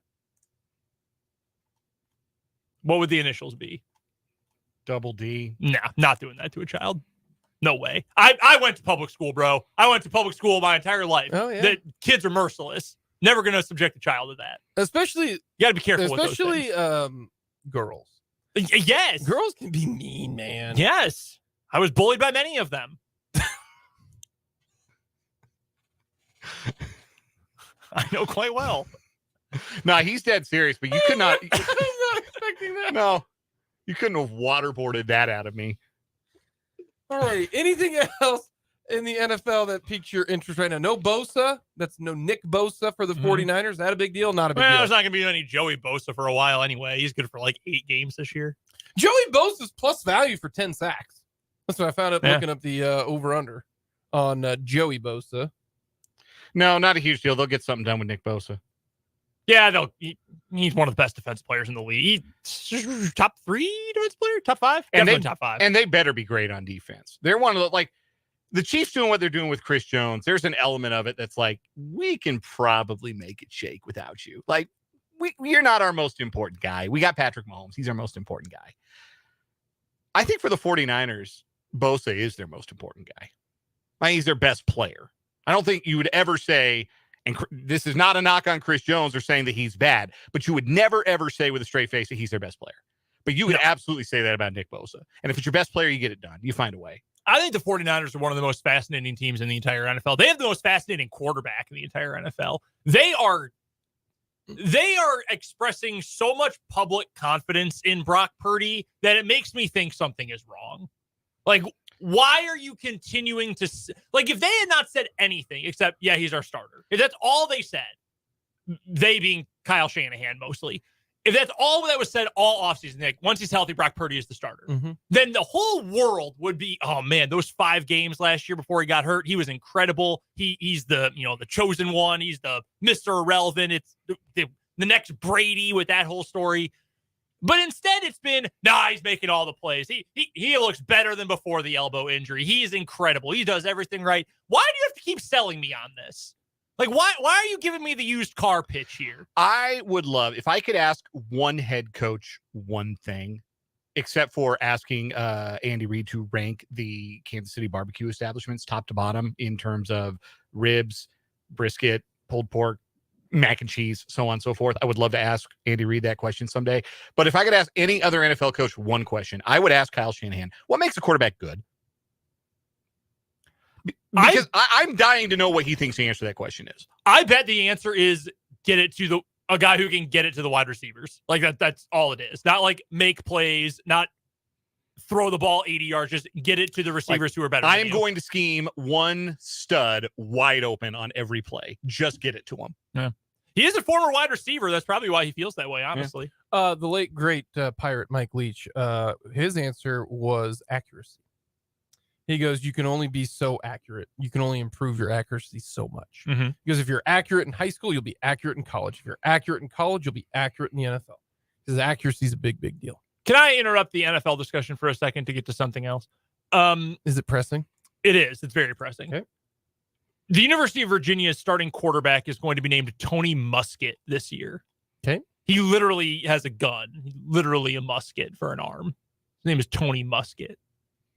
That's incredible. Virginia any good? No, No, they're going to it's stink. Virginia football. Also, Tony Elliott's their coach. Nope, not good. Yeah. Clemson fans were trying to get rid of him when they were winning national championships, and he was a coach for them. They're East Coast Cal. You can just ignore them at all times. Brennan Armstrong was awesome until Tony Elliott showed up, and then he transferred and got hurt a bunch last year. That's a great name. Really, if it was like Tony Rifle, that would be better, a little more accurate, but still, great name for a quarterback. Do you realize that we have football this Saturday? We do meaningful football. Yeah. We went over the week 0 schedule a couple weeks ago, or I guess it was Friday show, probably. It would have been. There are a couple games that I think are going to be at least interesting. Notre Dame will probably smack Navy over in Dublin. UMass, New Mexico State, those are two of the worst teams in FBS. That is prime time on the big ESPN. Yeah, that's big ESPN. USC's playing like on like Pac-12 Network. yeah, like pay-per-view. Yeah. I wonder why that conference is dying. Number 6 team in the country. With the Heisman winner. Pay-per-view. It's going to be on the secondary Pac-12 network channel It's after on DAZN. a replay of Arizona State Flow soccer. hoops. Your local Oh my gas God. station. I would wish Pac-12 network on my enemies before I'd wish Flow Sports on them. Disaster. Flow K-State Sports. fans who saw that, what was it? The Cayman Islands Yeah, Classic? the Cayman y'all Islands know. Classic. Y'all know the vibe. Flow Sports. Not good. Pay $48 a month to watch an 8-pixel display of what we allege is a sporting event. By the way, it's going to crash every 7 minutes. God. MIAA network looks like freaking ESPN 4K compared to Flow Sports. do. It does. Good operation there, the MIAA. It really is. Coming up next, we'll hear from Andy Reid, Felix Anudike Uzama, and Raishi Rice.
Sports Talk, hour number 3 on this Monday. Thank you so much for stopping by and letting us be a part of your afternoon. Jake LeBon, along with Brendan Dworzinski and Dan Lucero. We've got Royals baseball coming up tonight. The Royals are a underdog to the Oakland A's. 8:40 first pitch. 8 o'clock pregame coverage for the Kansas City Royals and the Oakland Athletics. Then they head to Seattle for 3 games. So this is their good old West Coast swing for the boys in blue. So we've got pretty much a no show on Wednesday due to the good old 2:37 start time for Royals baseball on Wednesday. That makes no sense. 8:40, and then 2:37. Why not just do it 2:40? I don't understand a lot of stuff when it comes to baseball. Like, that is one of them. I really don't get Might that. be sponsored. I don't know. That one year, was it the White Sox that started all their home games at 7-Eleven? Mm-hmm. Yep. That's a very White Sox thing to do. Hey, I mean, got to make Jerry Reinsdorf money somehow. It ain't from getting playoff shares. I hate that guy. They did not want that to end up there, but here we are. They gave up a bunch of runs to the Rockies over the weekend in Denver. Yeah. 1-1, but losing a series to the Rockies takes some doing. They stink. They're an embarrassment. You know who else is an embarrassment? Their owner. I hate him. Who? Jerry Reinsdorf. Oh, I think you're talking about, who's your owner? Rob Manafort? Manafort? No. Dick Monfort. Monfort. I hate him too. Yeah, that's... Yeah, I hate him too. I knew it was somebody. If the Royals don't go out and spend money on the offseason, I'm going to hate. We're all going to owner complain too. about. Yeah, we're all There going we to have go. a baseball owner to complain about. Go out and spend one guy. Wow. One guy. Yuck. Are the Ricketts the best owners of the group? Yes, Ugh. like by some distance. No, right now John Sherman gets an incomplete. I'm still giving the reason why I want him to do so well because he handled COVID great. Like, he really did. You know, like, nobody got laid off. Nobody got furloughed. He even expanded it. Everybody he did great then. And literally everything since then has been soggy cereal. Yeah, I wouldn't put milk in it either. So that you got, this is the year. Like, but I don't know if this is truly meaningful because a part of me is like, oh, the only reason he's going to go and spend money is so he gets people to vote for him on his ballot. Like, there's If you want hook. something from someone, you do something for them. If Or- John Sherman wants people to vote for his stadium, he should go and do something to earn those votes. Like, pay the generational talent he's got at shortstop. Or you could try to win. Like, you know, like if there wasn't a vote for the taxpayer, you know, situation, and he still didn't pony up the money, I'd still be upset. Like, you bought a baseball team, try to win. Like, you know you're gonna make money. Like, you're gonna make money because when you sell the team in 10 years, you're gonna make a profit. Like, that's the thing that, like, Yeah, but why make a profit when you can make a really freaking big profit? Why spend money when the city's going to give it to you? Look, you could have one of two things be your attraction when you open your brand new ballpark. A superstar shortstop around which a winning team is constructed, or a steak and shake 10 feet from the first base gate. You choose. All right, we'll listen. I'm not gonna lie, I had steak and shake for lunch today. No, steak and shake rules. It's not Just just not right down a the knock on street. steak and I shake. mean, I'm just saying. to take you might- home a sack has never let me down. No, but I mean, really, not to beat this dead horse deader than we've already beaten it over time, but like until municipalities and cities and voters, and I'm not saying everybody or all of them, you know, Oakland said no. Oakland at some point said enough is enough, and they're losing their team for it. But until there are enough cities that say we're not doing this, it's going to keep happening because there will always be the threat of something else. If let's say Frank White just hypothetically says, no, you know what? North Kansas City didn't work out. Now you're going to come crawling back to us? No, kick rocks. You don't get a new stadium. You don't get anything. You're going to have to build it yourself. Oh, okay. We got to build it ourselves. I heard Oakland wants a baseball team again. Ooh, heard Salt Lake City is looking for a team. Heard Nashville looking for a team. The only way that I would vote for a public is if I thought that they would move. I will call John Sherman's bluff. I don't think he hasn't said it, He's a local guy. That's what I'm saying. This isn't a carpetbagger. I don't believe nice. Yeah. Like that's why I look at it like to me the Rams, like the Rams, you did not give Stan Kroenke taxpayer funded money. He left. He is the type of guy who would do that. If I lived in St. Louis, I would have voted yes because I wouldn't want my franchise to leave. I wouldn't.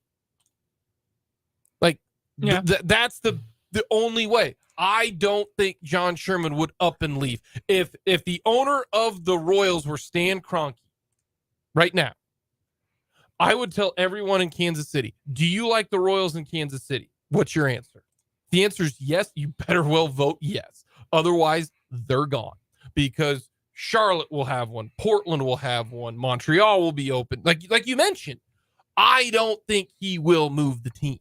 That's why then I would say I'm not taking. The other thing, too, is I think more and more you're starting to see cities tell rich sports owners to kick rocks. Like it's happened in Oakland. But like Portland right now, I guarantee you the Portland people would be like, yeah, we'll pay the tax. Yeah. I guarantee you Charlotte would pay the tax.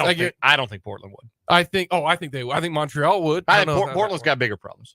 But that one might not work. Like Salt Lake City would do it. Like I am certain if they could Nashville would do it yesterday. Yeah, Heck, they're already doing it for the they've got stadium. all the infrastructure in place to have a team now. Yeah, the Sounds actually have a really nice ballpark. They're I know someone who works on the bring baseball to Nashville committee. Dave Stewart? Not Dave Stewart. No, someone else. So someone not quite as publicly facing. But and I think that's the point I was trying to make is some cities have been better. And again, Oakland is a great example of that. And there have been some that have said, we're not going to do this. We're not going to mess around with this. You're going to do it yourself because you've got billions and you can afford it. And if you've got all these rich friends who helped you invest in the team, they can help you build this or pound sand. But if it's such a public good, you've got the money for it. There will always be someone who's willing to. So if Nashville said, now we're good. Like we're cool with the Titans and the Preds. Now we're good. And Portland says, now we're a soccer and NBA city, and Salt Lake City decided, never mind, we made it up. Haha, we're cool with the AAA team only. Then it puts the more pressure on you to privately fund it. But it just feels like there's always going to be something. And I mean, look at the NFL. It was LA for 20 plus years. It was Jaguars are going to move to LA. It was St. Louis before that. And the Patriots were halfway moving to St. Louis and becoming the Stallions, right? And then it was LA, and now it's two teams moved to LA, and now it's London. Yeah, San Diego, same situation. Right? They wouldn't pay for the taxpayer funded stadium, so they bolted. Yeah. There would be pun intended. What? Pun intended? No, Chargers. Nice. Good catch. Nice. It did not. Well, and Can't claim that one. There's the crux of the thing, too. San Diego, as well as St. Louis. St. Louis was ready to publicly fund the majority of a new stadium on the site of the Dome at America's Center. They were prepared fully to keep the Rams. But Stan Kroenke, with some backroom dealings and some shady business deals that have led to him being sued out the wazoo since. He had $1 billion. Yeah. Tons of money. $1 billion. He wanted to go to LA because there's more money in LA and there's more land to develop on in LA. Yeah. Because that's what it's glitzy. That is what sports franchises are here in the 21st century. Sports franchises are real estate tenants. Before they are entertainment products, before they are a public concern, before the standings are a concern, they are real estate tenants. If you own the building, and most people who own sports teams, they own the building anymore, that is your tenant for 81 home games. Mhm. John Sherman builds a stadium and it's his. It's 81 home games for his main tenant. Mhm. And how you make more money on top of that is you lease the land around the stadium and you put up things that you then own, or that you're the landlord for the first base gate steak and shake, or the famous Dave's in the right field corner, because it'd be some imitation ass barbecue. It would not be real authentic KC barbecue that goes anywhere near that ballpark.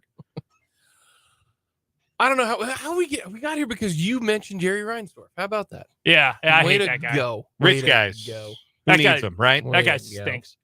Let's hear from Andy Reid. He spoke to the media today. Big Red, along with Felix Udike-Uzama and Raishi Rice, all spoke to the media today. But here is what Andy Reid had to say to the media today. Day afternoon games all season long. Matt Dickerson, as far as the injuries go, has a turf toe. Other than that, it's the same guys. I mean, there's nothing new really to give you. Had a good practice today. It was nice and cool today. And we went in our indoor complex with no air conditioning. So that has no air conditioning. But anyways, it was good work to get. And we didn't have a ton of warm weather up in St. Joe, so this gives us a chance this week to get a little bit of warmth in in practice. Tomorrow we'll go early in the morning and get our work done. Then you'll get that. Ted will give you that times as we go. Again, from the game standpoint, there are some good things. And at the same time, plenty of things that we can work on.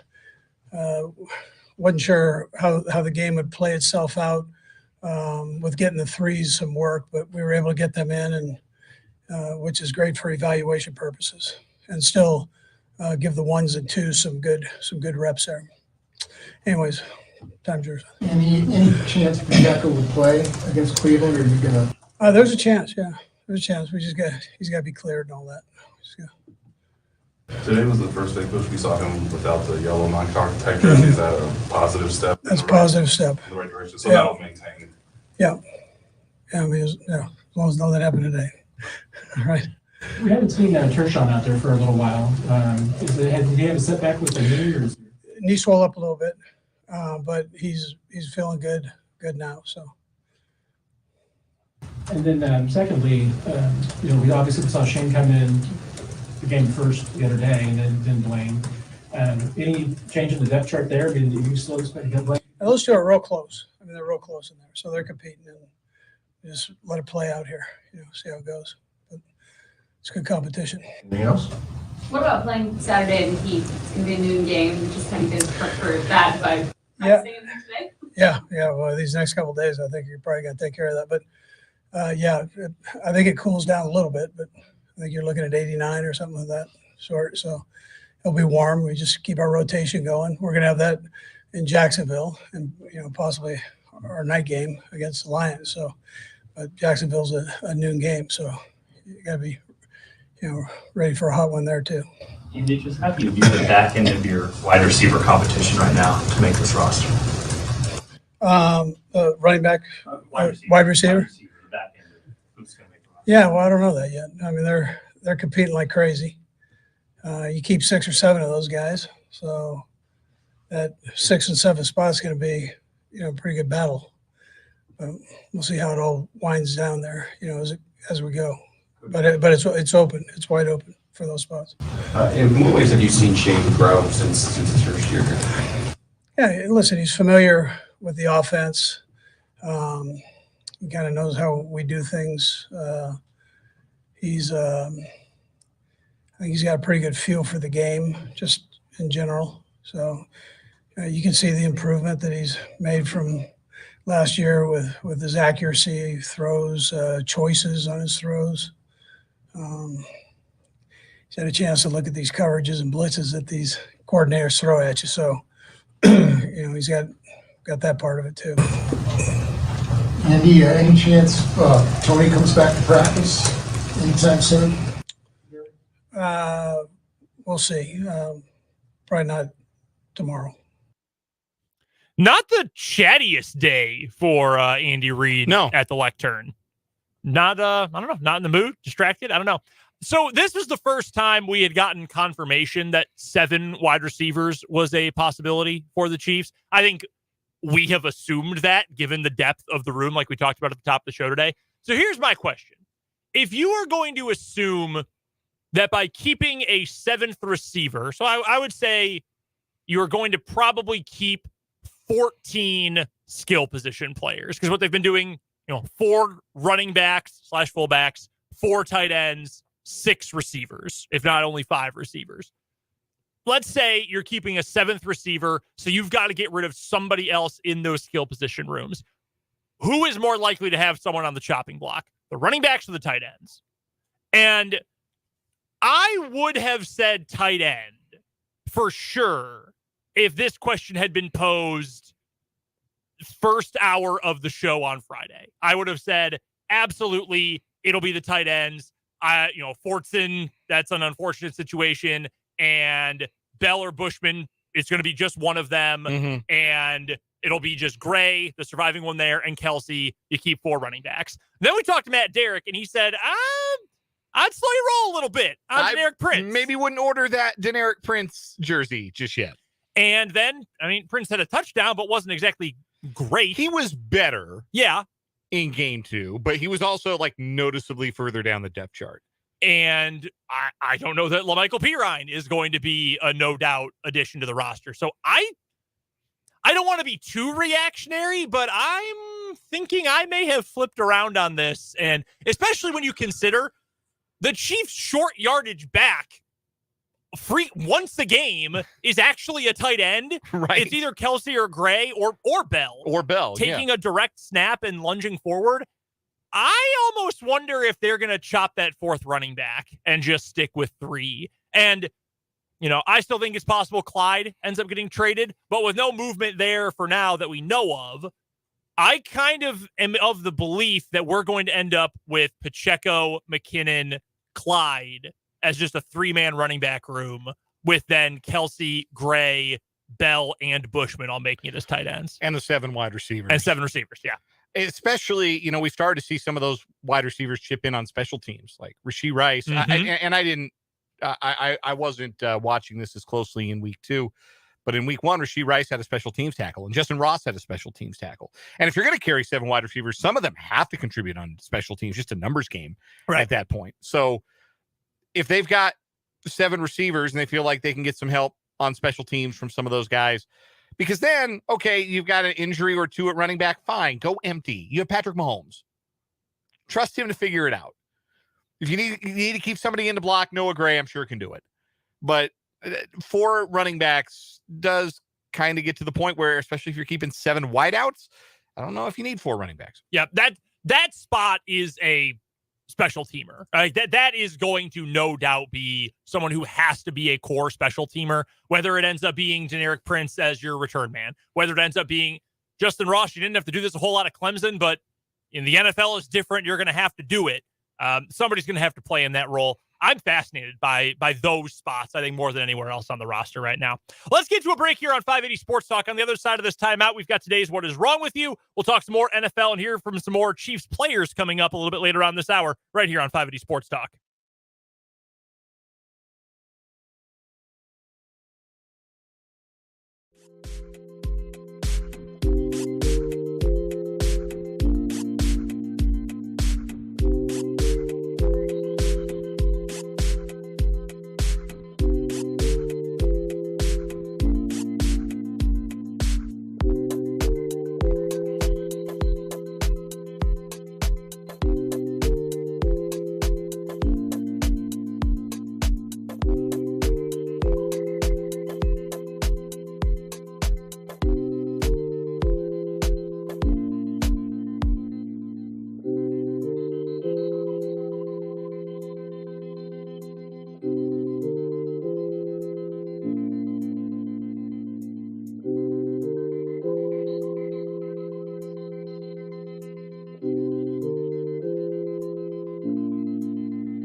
It's time for What Is Wrong With You on this Monday edition of 580 Sports Talk. Brendan and Dan here with you in studio the rest of the way. Little programming note, we will be joined by Matt Verderame today. I had some issues getting a hold of him earlier, but he's going to join us coming up next segment. So a little bit of a pivot, but we'll talk all about the NFL next segment with Matt Verderame. It is time for What Is Wrong With You. Can I share a quick What Is Wrong With You, by the way, before we get started? Sure. An unofficial one. This was a near What Is Wrong With You for me.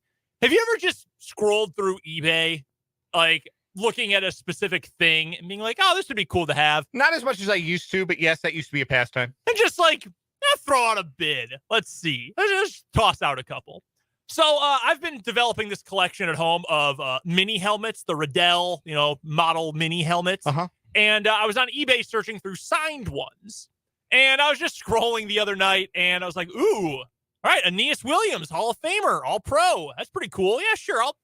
Sure. Let's see what the highest bid is. So I bid on that, and then I keep scrolling. I thought, Andrew Whitworth, Walter Payton Man of the Year, great player. Oh, that's not too bad. And I bid, and I'll bid already. All right. And I put a couple down.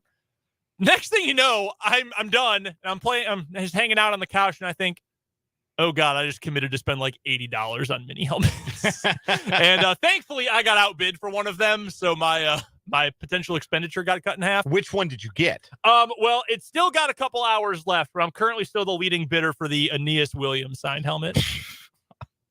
Hey, he's a Hall of Famer. That's cool. Yeah. Great player. Is it a Cardinals one? No, it's a Rams one. Oh. He was an all-pro one year with the Rams. I was like, oh God, if he just like truly was a nobody these last 4 years. I'm going to remember that he for the Immaculate Grid, because I have no memory of him playing for anybody who wasn't the Cardinals. Honestly, same. And like I was aware of football when he was there, but whoops. So if I win, I'll bring it in someday and I'll show it on the show.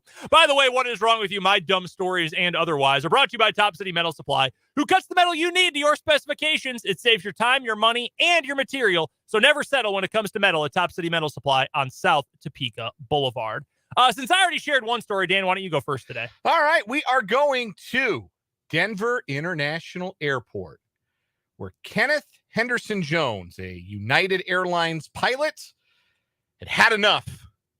And he went axe mode on a parking arm at an employee parking lot at the airport and caused an estimated $700 in damage.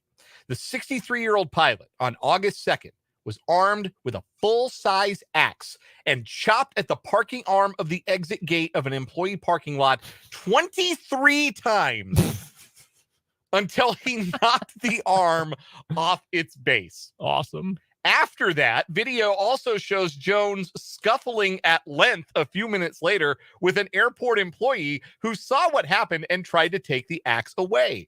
The pilot only surrendered the axe after a second DIA employee, that's Denver International Airport, intervenes and helps wrestle it away. Airport administrators described it as a physical struggle with no injuries. Jones has been charged with misdemeanor criminal mischief in Adams County and is scheduled to appear in court September 25th. So he got behind the parking arm and it wouldn't go up for whatever reason. And the pilot told police, quote, he just hit his breaking point. All right. And then after 23 whacks, so did the parking arm.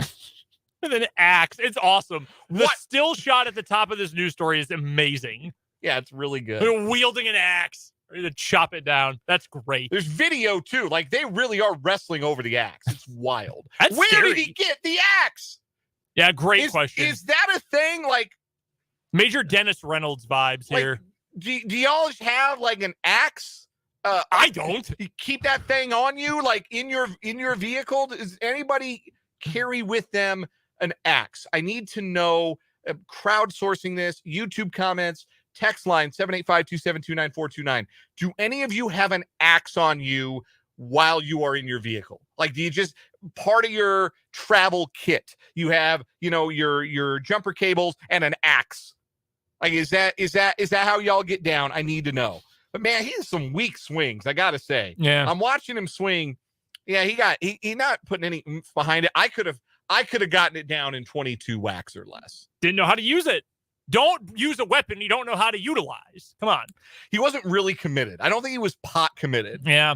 for the first part. Like, he thought that this was a great idea and he had to release his rage, but then it got to the point where he actually had to do it and it didn't quite feel right. Everyone's been there. Everyone's had a situation like that before. As Mark puts it in the YouTube comments, the man clearly had an axe to grind.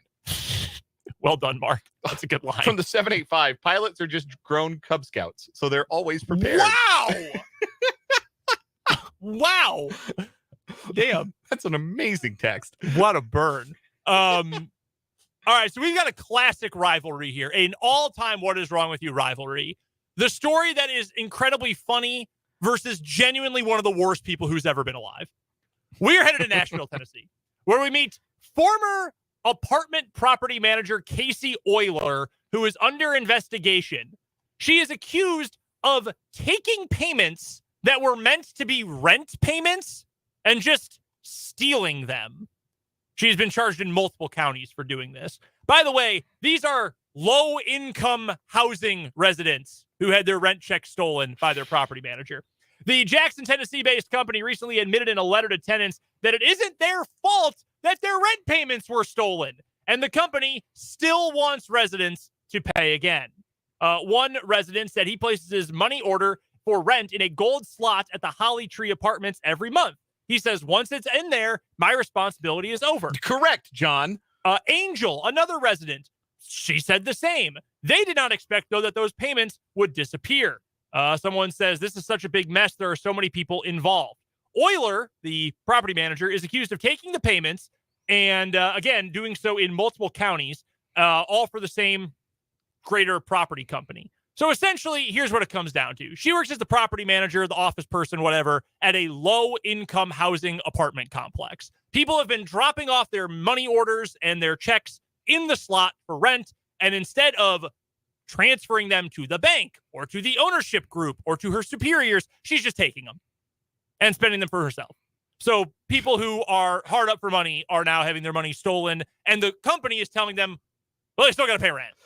Starting in August, you will need to start paying the amount that is owed on your account that she took. I understand this is difficult times and this was not your fault, but this is the way corporate and our lawyers want to handle this. Corporate is asking that the amount be taken care of before the end of the year. I am not setting an amount that needs to be paid monthly. Just try to have it taken care of by December 31st. This is from a letter to the tenants. Instead, again, I am sorry. You entrusted someone with your money and it was stolen from you. I've done everything I can and have just let the amount sit on the account. But after a while, this starts causing bookkeeping issues, and that is what's happening here. Oh, you know what corporate can do with the book? Shove it! One, sit, two, spin. That is what I would tell them. I am sorry you are having bookkeeping issues. I am having keeping a roof over my head issues. Yes, I'm having money issues, real life, real person issues. I'm sorry your books aren't balanced. Be a human being. Yeah, this is everybody involved here except the tenants are terrible. Also, the money needs to be paid back. This is said at the very top. Casey was arrested. Will start paying restitution to her victims. The amount she stole from you will be paid to you in that's in all caps, small amounts. No, she did not steal from the tenants. She stole from y'all. Yeah. That is your money. Once that check is remitted to rent to the building, that is y'all's money. Yeah. And I'm sure that you can get a lawyer to say different, and I'm sure that they've got very expensive lawyers, but that's how I feel about it. I say, look, I wrote you the check. My responsibility is done at that point. I wrote you the check. That is your money that I am writing off to you. It is no longer in my account. That's yours. If somebody stole it from you, you go get it from them. It's not my responsibility to get that money and then give it back to you. God dang, this story pisses me off. Our guy Vance, who I believe has an insurance background, mentions there is zero obligation on the tenants. There is coverage for this called employee dishonesty coverage. This is not on the tenants. Yeah, seems pretty straightforward to me. We've got to get to a break here. Who's your winner today? The axe is a much funnier story. Much funnier. I don't want to talk about these people ever again. They are all going somewhere that is certainly not heaven. The guy hit a parking lot arm with an axe 23 times. That is so funny. That is our What Is Wrong With You winner, brought to you by Top City Metal Supply. Matt Verderame joins us next on 580 Sports Talk.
Joining us on the Fleming Place Wine and Spirits hotline is Matt Verderame, who covers the entire National Football League for Sports Illustrated and SI.com. That's where you can find all of his fantastic work covering the NFL. You can also find him on Twitter at Matt Verderame. Matt, what's going on? How was watching preseason week number 2? Good. I think you got probably the most action we're going to get from the starters. Some teams still didn't play anybody, but you got a better sense of some of these teams at least. So now we got one more week of this, and then we got real football. When it comes to playing starters or playing players that quote unquote matter, I don't mean to belittle these guys fighting for roster spots, but are you able to discern either from a big, top down full NFL perspective or even team by team why some of these teams operate the way that they do? And that sounds really vague, but like I look at Chicago, a team that really needs its starters to play, in my opinion, because you have no idea what you have. You have no idea if your line's going to be good. You have no idea if your quarterback can throw. They don't play anybody this week in their second preseason game. Meanwhile, the Jets, they say, hey, yeah, Aaron Rodgers is going to play next weekend in week 3 of the preseason. Like, why? There's no point in this other than trying to sell tickets to the preseason game, I guess. Like, can you come up with a reason why some teams act like this and some don't, or is it almost random at this point? With the Jets, I think they probably just went off of what Aaron Rodgers wanted. That would be my inclination. As far as some of these teams, I totally agree. Like, the Bears should be playing Justin Fields. They should be playing their offensive line. The Chargers are an example. The Chargers don't play anybody. Like, are the Chargers so good that they can't practice and get a few games in? I mean, that's a division where they can't afford to blow a few games early in the year. That could be the difference between making the playoffs and not, especially in the AFC where 10 wins might not be enough. You might need a tiebreaker or two. I think a lot of it is more of a new age, younger coaches thought that, look, you don't want to risk an injury, and so it's not worth your time to trot out your better players. And while I understand that, I look at Bill Belichick and I look at Andy Reid. They have put their starters out there every year for the last 20-plus years. And it worked okay for Belichick and it works okay for Andy. The Chiefs will play Mahomes in the second quarter. I personally believe you should get some action. I don't think these guys need to be playing the whole game, but quarter, I think that's a good thing. I think it's a good thing to get hit again. I think it's a good thing to get used to that game speed. And I think it does hurt these teams. It just don't play these guys. When it comes to the Kansas City Chiefs, who started very slowly with their starters offensively this past Saturday out in the desert, then they came back and they looked like the old Chiefs on the long touchdown drive that ended with, again, a touchdown before Patrick Mahomes and the rest of the starters sat down. Other than that, anything really stand out to you, or did you felt like you learned anything about anyone in that second Chiefs preseason tilt? I don't think I learned anything. I mean, they're Super Bowl champions. Right. Like I always laugh. You see on Twitter just the absolute chaos in response from fans sometimes when it comes to like, oh my God, they didn't score on their first possession. I mean, they're Super Bowl champions. They're going to be okay. But I think the biggest takeaway is, well, I guess two. One is their offensive line right now. I don't know that you can be anything but thrilled with it. Even in a very, very limited sample size in New Orleans with the starters, the first team line looked great. I know the Cardinals don't present the steel curtain in these games, but the Chiefs were fantastic again. In fact, I thought the most impressive stat I've seen in any game so far in the preseason. The Chiefs had 38 pass attempts in the game. They did not give up a quarterback hit the entire game. Nobody got hit. Not Mahomes, not Michelle, nobody.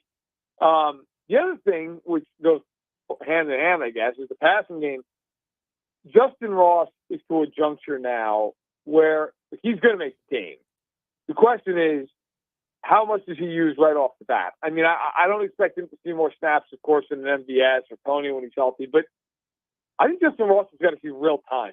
When you got a guy who's 6'4", 210 pounds, who has the ability that he has, and that he showed at Clemson before he got hurt, I think the Chiefs owe it to him and you owe it to yourselves, and frankly more to yourselves, to really see what you have in this kid, because he could be a season-changing type player.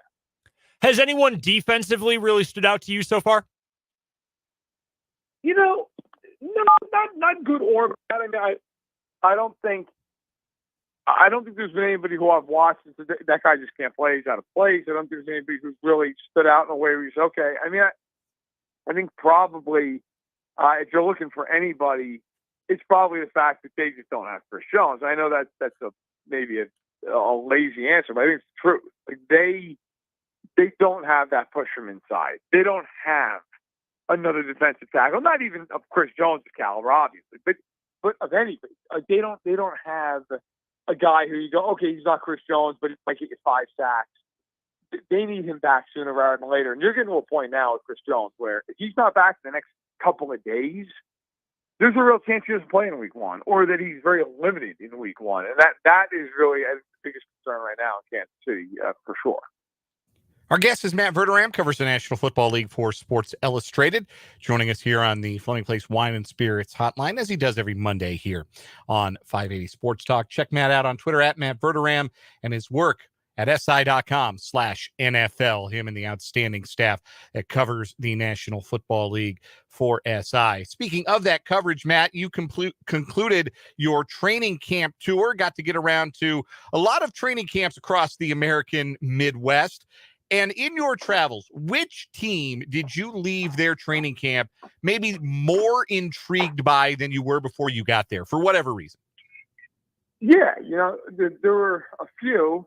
I actually even added a stop. I'm going to the Packers tomorrow. Oh. So, I know. I'm surprised. I have them tomorrow. I saw them in OTAs, but I'm going to go back up. They were very fun at their time.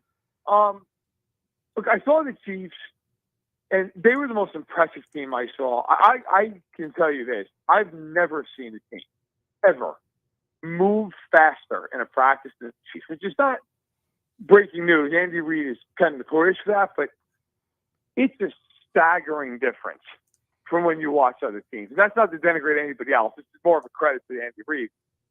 I would say that Detroit has to be that team. I have high expectations of Detroit this year. I'm one of those people who thinks, 10 wins, win the division. I think that's right in the sweet spot for the Lions.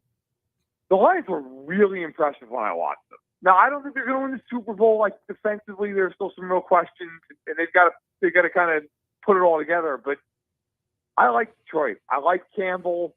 I think Goff's going to have a strong year. My one concern with Detroit is, other than Amon-Ra St. Brown, who's catching the ball. I don't know the answer to that question, but I like them. I was impressed by them. And I'll also say the Colts are not going to be good this season. It's a pretty barren roster. Anthony Richardson, watching him in person, I think he's going to be fantastic. Steichen's got to get him some easier throws to kind of build up his accuracy, which has been his big issue to this point in his career. But, man, everything else is there. And I think Steichen is the right coach for him. I think Anthony Richardson is one of the most fascinating players in the NFL this year, and probably for the future, as long as he has an opportunity to play quarterback in the league, because I remember seeing him at Florida last year when they beat Utah, and you could not have put enough Anthony Richardson stock down in front of me. I would have bought every penny of it, and then I would have probably dumped it 2 weeks later. It's a real trick or treat profile. The physical gifts are just about unmatched. The question is, can he play the position at a high enough level? Are you buying in based on what you saw from him at camp and what they're saying about him at camp? They've already made him the starting quarterback. I'm buying into long term. I think short term, there's going to be a lot of up and down. There's going to be a lot of, like this season specifically, I just think there's going to be a lot of times where he's erratic because he wasn't completing passes at a high clip in high school. I mean, in high school, he completed 52.5% of his passes. In college, he was at like 55. That's a worrisome number. And I think we have this tendency to just kind of gloss over these things because of all the other wow factors and just go, hey, he'll be fine. That's a real problem.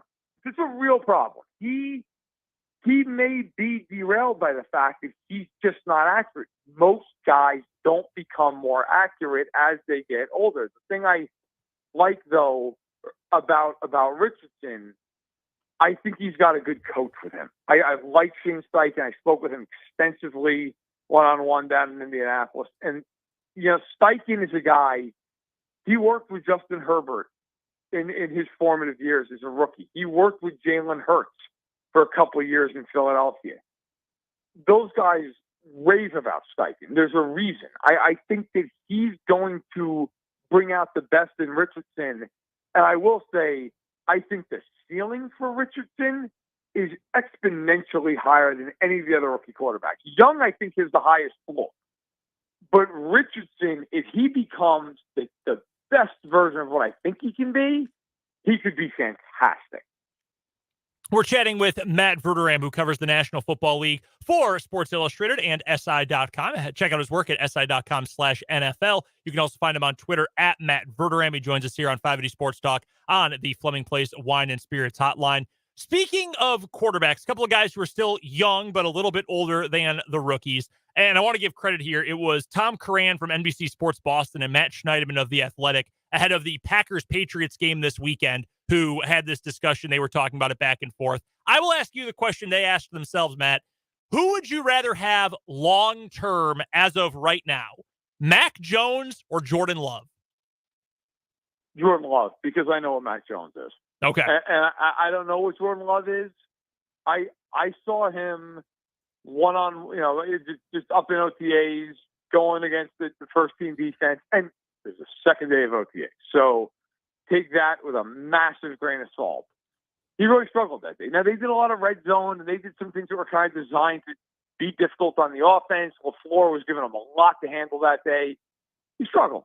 He struggled in that game. But he also made some throws that day that you said, there's not that many guys in the league to make that throw. I mean, there were throws. I don't care who you are, what the scenario is. You're putting the ball on a guy right on the hands, 30 yards down the field on a wheel route between a backer and a safety. Okay, that's interesting. That at least piques my curiosity. I feel like with Mac Jones, I don't think he's as bad as he was last year. I think the Pats did him a real disservice with the way they handled their coaching staff. But I don't think he's much more than what he was as a rookie. I think his ceiling is like Andy Dalton, which is, by the way, you could do worse than Andy Dalton. Yeah. But you're not going to win a Super Bowl with Andy Dalton. I don't know that you're going to win one with Jordan Love, but I'd like to give the kid a chance before everybody just piles on and says there's no way. Dan asked a moment ago about a team that maybe you feel more confident in or more excited about after seeing them at camp and seeing them in the preseason. Let me ask you the flip side of that, whether it's a team that you've actually gotten to go see in person, Matt, or maybe a team that you've just been, following, reporting on, et cetera, and not necessarily just the preseason, but from the beginning of camp in late July until now. Is there any team that you're feeling a little bit more sour on as we near the start of the season? I don't know that I feel more sour on this team, but I think the 49ers have a lot more question marks than people think. Interesting. And I've not seen the Niners. I've not been out to Santa Clara. I like their roster. It's impossible not to. I mean, they have all pros all over. Here's my problem. I don't know who the quarterback is that you look at and just go, that guy's really good. Like I saw somebody the other day, I honestly can't remember who it was, on Twitter, said, well, they've got the best quarterback room in the NFL. No, they don't. Like, just because they have three guys who could start a game doesn't mean that any of those guys are better than 15, 20 different quarterbacks in the NFL. And you would take that room over anybody else. I don't know that Brock Purdy's the answer. He played well. He wasn't spectacular last year. I know his record was, but he wasn't. He was fine. Sam Darnold, to me, I know what Sam Darnold is. I've seen him for years. I don't care that he's with Kyle Shanahan. I don't believe in Sam Darnold until he proves otherwise. And Trey Lance at this point, there's no reason to believe in Trey Lance. So I don't believe in the quarterbacks necessarily. And then you look at the rest of the team. I love the roster. McCaffrey's hurt all the time. Deebo Samuel, for as great as he was that 1 year, he's had 1,000 yards one time in 4 years. Trent Williams is in his mid-30s. They have no Mike McGlinchey at right tackle. Defensively, I don't know that I love the secondary. Hufunga's a great safety. The corners, Travaris Ward's good, but the corners are not fantastic. I think Seattle has a real shot to win that division. Well, I think Seattle might even flat out be better if Geno Smith plays well again this year. But I think the Niners in the NFC should be a playoff team. I don't know that I treat them like they're a top 3 team in the NFL like a lot of people do. I think they're good. I don't think they're great. We've got just about a minute here, Matt. So one last question for you, and it's actually about San Francisco. And maybe this is my preordained biases. I went to the University of Kansas. We don't like Iowa State very much, right? So I've been hating on Brock Purdy for a long time for those biased reasons. But does it feel like they're trying to sell us on something in San Francisco that might not be there? Like if they had just said, they being Kyle Shanahan this offseason, Brock's our starter once he's healthy and that's it. Then that'd be one thing, and we'd be talking about how great he was for 5 games last year. But it's, well, he's our starter, and he looks so good, and I've never seen someone so advanced, and he makes all the right plays. Does it feel to you like we're kind of being sold something here, like we're getting a used car pitch a little bit? A little. I just, look, and I think they're a good team, but I just think there's real questions about it. And people act like they're just going to win 13 games when they fall out of bed in the morning. I don't think that's necessarily the case. I watched every snap of Purdy last year. He was, for a 7th-round rookie, was excellent. But there are qualifiers in that. I would be very curious to see this season. If defenses just say, you are not throwing the ball underneath. You're not doing it. You have to throw the ball down the field, outside the numbers. I mean, there's a reason he fell to the 7th round. He doesn't have a huge arm. He's not a guy with crazy mobility. Now, could he work out? Yeah. Tom Brady got to the 6th round and worked out okay. But typically, if you fall down that board that far, there's a reason. I think you're going to see teams try to take away the easier throws and just say, you're going to beat us. We're going to load the box. We're going to challenge you one-on-one outside the numbers. Go for it. I think it's going to be a little bit harder for him this year. Matt Verderame covers the NFL for Sports Illustrated and SI.com. Find his work there. Find him on Twitter at Matt Verderame. He joins us every Monday to talk all about the NFL here on the Fleming Place Wine and Spirits Hotline. Matt, thank you so much for the time. We appreciate it, and we will talk to you next week as we get ready for our first game week just 2 weeks away. Can't wait for it. Sounds good, guys. Take care. That is Matt Verderame from Sports Illustrated. Coming up to lead off the 5 o'clock hour, we've got some breaking news from the NFL, plus Mitch Holthus coming up right here on 580 Sports Talk.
1 hour left on 580 Sports Talk. I'm Brendan Dworzinski. He is Dan Lucero. You are listening to us on 580 AM, 104.9 FM, online at 580wibw.com, or checking us out on YouTube, where our channel is called 580 Sports Talk. Just head to youtube.com, search 580 Sports Talk. That is where you can find the live video stream of the show, the comment section as well, popping off today. As always, make sure you subscribe, and you can check out all of our fantastic content there on YouTube. We appreciate you for spending some time with us on this first day and this first show of the week. We've got a lot to get to here in this final hour of the program. We'll still take your texts. Text line number is 785-272-9429. And we will take your comments on YouTube. Again, the name of the channel is 580 Sports Talk. We've got our headlines coming up here in just a moment, including, as I teased before the news, some breaking news from around the NFL. Mitch Holthus is going to join us coming up in just a little bit as well for our Chiefs training camp report, brought to you by Hy-Vee and Azura Credit Union. And we will revisit our takeaways from Chiefs-Cardinals this past weekend, get some final thoughts on the second preseason game for Kansas City. And again, texts, comments, please send them in throughout this final hour of the show. I do want to update you, by the way. We are now closing in on just 3 hours and 10 minutes. So at 8:17 tonight, I will find out whether or not I am the new owner of an Aeneas Williams signed Los Angeles Rams helmet. Are you going to, like, if you get outbid in the next 3 hours, are you going back for more? Okay, so this was the less expensive of the two. The Andrew Whitworth helmet, it keeps going up. People love Andrew Whitworth. They apparently. do. It's true. His also, I was wrong. That was a Bengals helmet, so his OG team. This one's not bad. I might sprinkle a little, another bit or two in there. See how high they can go. I'm not going to spend too much, but I don't know. I also didn't, this now, being a married man. For like small purchases, doesn't really matter. Like, hey, I bought this today. Okay, cool. But like the higher you go, the more so you're like, I should probably make sure it's okay that we don't need to like spend this on something else, like groceries or something. So this is probably right now within safe, like fun money territory. If it gets much higher, maybe not. So we'll see. That's fair. That's fair. We've my wife and I have made conscious efforts to like not do so much of the fun money the last couple of months, because we went ham on the fun money earlier this year. So I respect that you also set similar boundaries. Yeah. And that you also call it fun money. Also, when you go on a 10-day vacation, changes the financial outlook for a little bit. Facts. So I will keep you posted on whether or not I'm the owner of a signed Aeneas Williams helmet coming up a little bit later on tonight. Dying to know the outcome to this. It looks cool. It's making me want to find my old eBay account.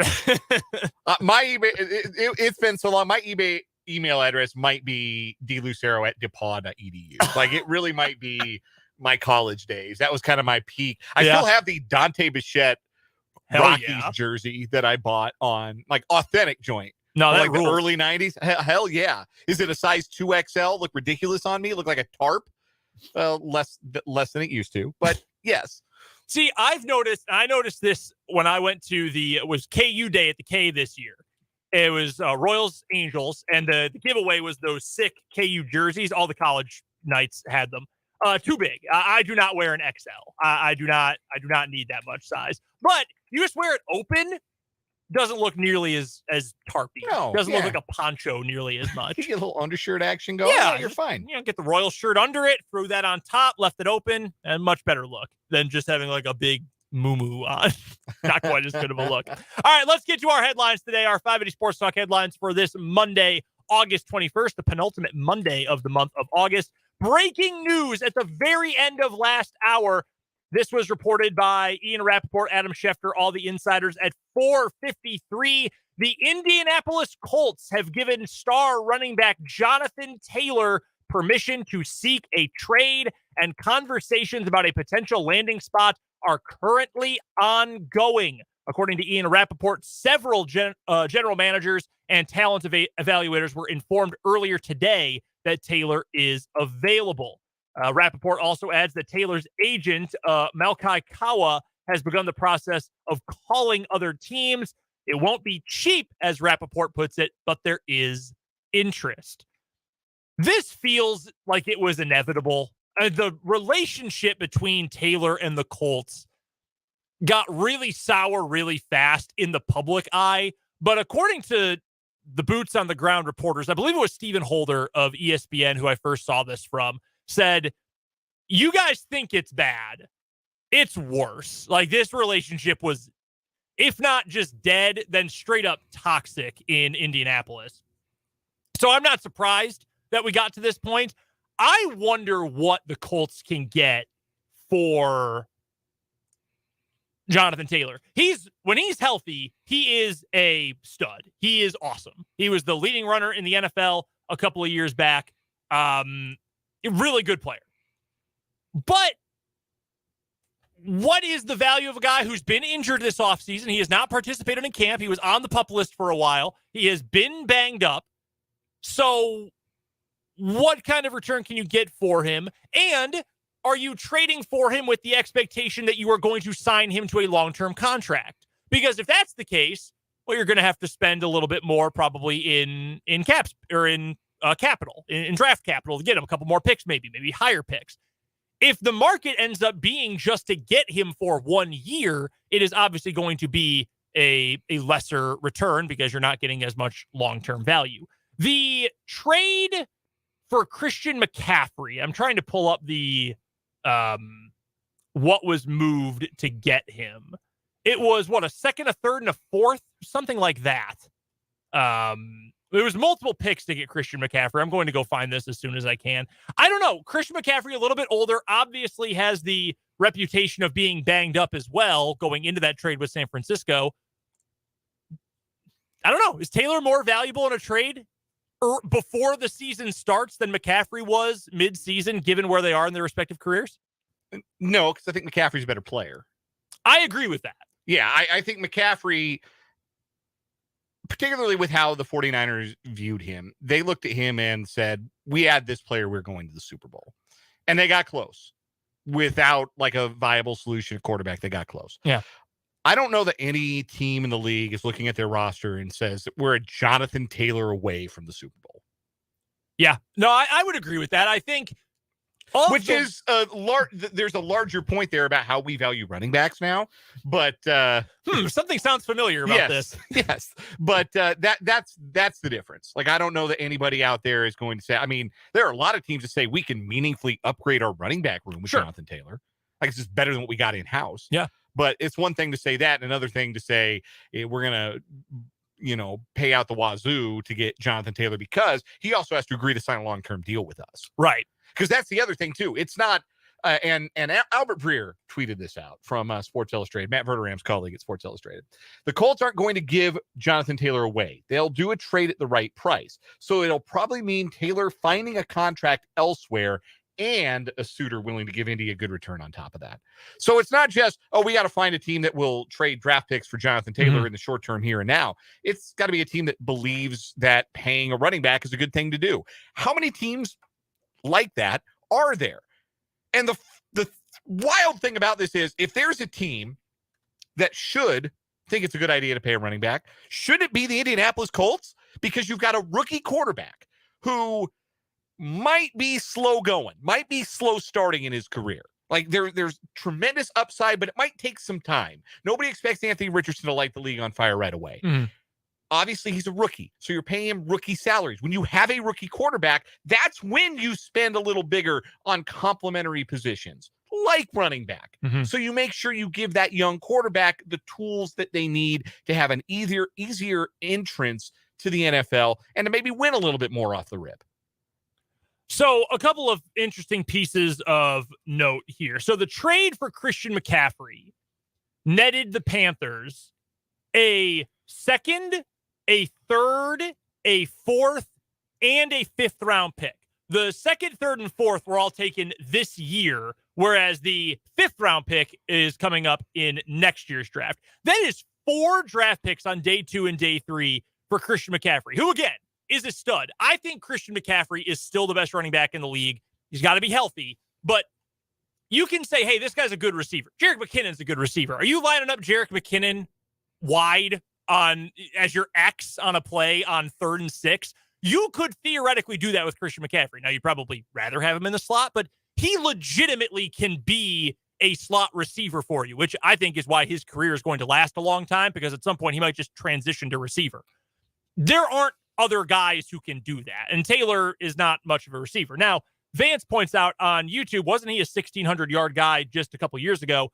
He was an 1,800-yard guy in 2021, All-Pro, Pro Bowl, second for Offensive Player of the Year voting, only behind the MVP, Aaron Rodgers. He was banged up last year, and the metrics didn't like him last year. Yeah. So you're not getting like peak value Jonathan Taylor, but what we've seen of Jonathan Taylor is not some player who is so old or so injured or injury prone that you think you can't at least get like he's a legitimate starting running back in the league. We're not talking about Ezekiel Elliott here, where that player hits the market and okay, this isn't RB1 anymore. Right. Jonathan Taylor's RB1, man. Let me give you a team that I think, I don't know if they would do it, and with a new owner, maybe they wouldn't do it, but I think it could make sense given the makeup of that team right now. I would look at Washington here. They've really got a young quarterback who could use some. I know Sam Howell's already a bust, but he could use some help. Do you think they would include Antonio Gibson in the theoretical trade? I think that's definitely possible. Because I know that they haven't been enamored with Gibson's work. They really like Brian Robinson. Yep. I think that's a really good idea. You put him in the trade, you throw a couple of picks in there. Here's the other thing too. Well, a couple of other things. One, I know Eric Bieniemy comes from the Chiefs where the whole thing was pass because they had Patrick Mahomes. I trust Eric Bieniemy can draw up some run plays too. You might remember this. He was a pretty dang good running back, both in college and in the NFL. In fact, has the NFL record for most receptions without a touchdown, or receiving touchdown in his career. Is that right? Yeah, the NFL record for it. Huh. So I trust that he would be able to use Jonathan Taylor pretty darn effectively. If you're Ron Rivera, you're probably going to the front office and saying, hey, you want to give me an extra strong weapon here to help me try to keep my job this year?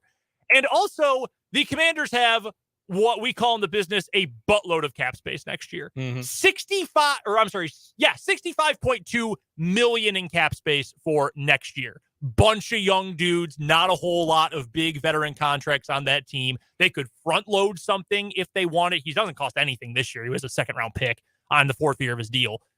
I think that would make a lot of sense there. A team that is going to probably contend for the playoffs. That would be a team I would keep an eye on. I think at least makes some, because other teams, like I don't think a contender is probably trading for him at this point. I don't know where else would make sense for Jonathan Taylor, but that is a big deal. He's a darn good running back when he's healthy. And to the point about the metrics not liking him, you know what else the metrics didn't like at all? Literally all of the Colts offense. Yeah. It was bad offense. It wasn't all Jonathan Taylor's fault. Remember when they promoted a 30-year-old guy who had almost no NFL experience to play caller last year? Yeah, that was after they hired a television pundit to be their head coach. Oh, man. They really hired Jim Irsay's insane. Starting to think Jim Irsay might not be well. Like, I don't think a well person would run a football team like this.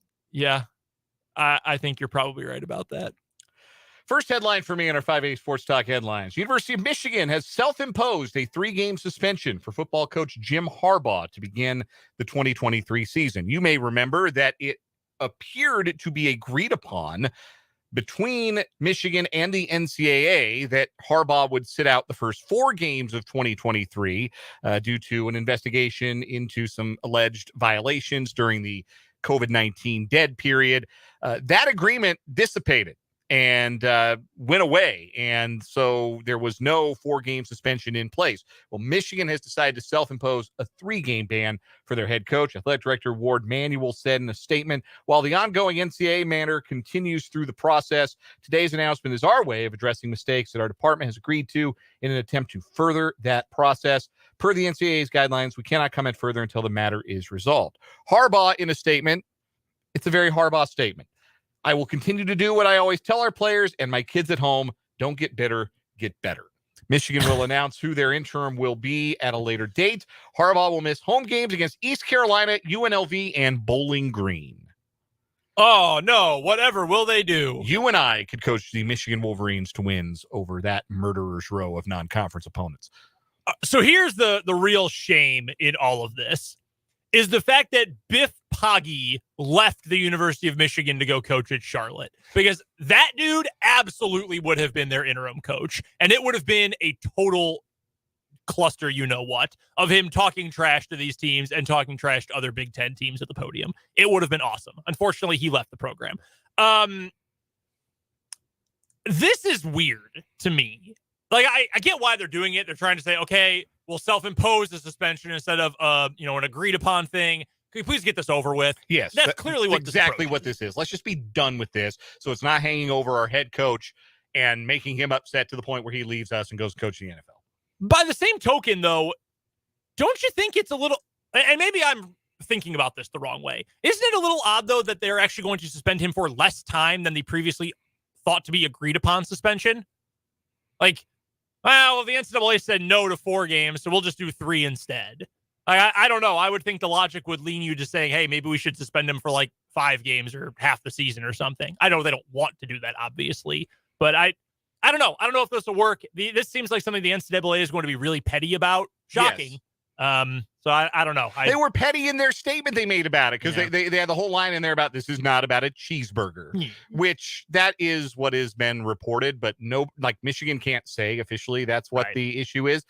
But the NCAA is not supposed to say stuff about it either. And then they went and did it anyway. Yep. So, yeah, clearly there's some pettiness at hand here. And Michigan just wants to be done with it because they got a team good enough to lose to an SEC team in the national championship game this year. They could play for one, though, and that definitely matters. Real quick, final couple of college football notes for you today. Let's all laugh at the University of Missouri. They're going to play 2 quarterbacks in their first 2 games of the season to prepare for their game against K-State and their SEC slate. Kansas State is going to ball them up into a tiny little crumpled heap and throw them in a dumpster. This is very funny. Eli Drinkwitz is a tool, in my opinion. That is my personal opinion. This doesn't work. I'm going to tell you right now, this doesn't work. Congrats on being David Beatty with a worse haircut. I don't know about tool. I will call him a dork, though. I think he's a humongous dork. Also, yeah, I agree with that, too. Also, K-State football named its captains today. A lot of teams around the country naming their captains. Pretty understandable who it is for K-State this year. A lot of seniors. Will Howard, Kobe Savage, Deuce Green, Austin Moore, Hayden Gillum, Cooper Beebe, and TikTok superstar Seth Porter. Those are your K-State football captains for this year. Speaking of Beebe, AP All-American. Good. Deserves it. He's got legitimate first-round pick ability there. And it's not just like, oh, well, maybe he's on a short list. No, he should be a first-round pick next year. He's that dang good. Yeah. Pretty cool. His brother's coming in next year, too. He is the only Kansas or Kansas State player to make the first team all-conference, and I'm doing a quick scan here. I think he might be no. Dante Corleone of Cincinnati is first team AP All-American on defense. Okay. So, yeah, just 2 Big 12 players, and he is one of them. Cooper Beebe. Yeah, that is awesome for Cooper Beebe. We have to take a quick break here. That does it for our 580 Sports Talk headlines, but we'll talk to the real headliner, Mitch Holthus, after this on 580 Sports Talk.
Fresh off a trip to State Farm Stadium in Glendale, Arizona, we are now joined here on 580 Sports Talk by our good friend Mitch Holthus, the voice of the Kansas City Chiefs. He joins us here for our Chiefs training camp report, brought to you by Hy-Vee and the fine folks over at Azura Credit Union as well. Talk to the folks at Azura about the credit union advantage when you secure your home loan. Mitch, how was Arizona? Did you hear any Eagles fans there complaining about the turf while you were on the trip?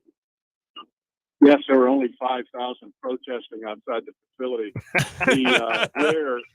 Rare in August, where it's cooler in Phoenix than it is in Kansas City or the Chiefs Kingdom. But that was the case.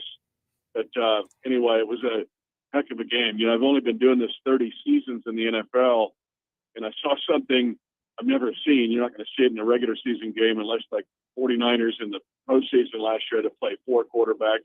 But 4 quarterbacks, all quarterback rating of 109 or more. Patrick Mahomes had the least of the 4 at 109.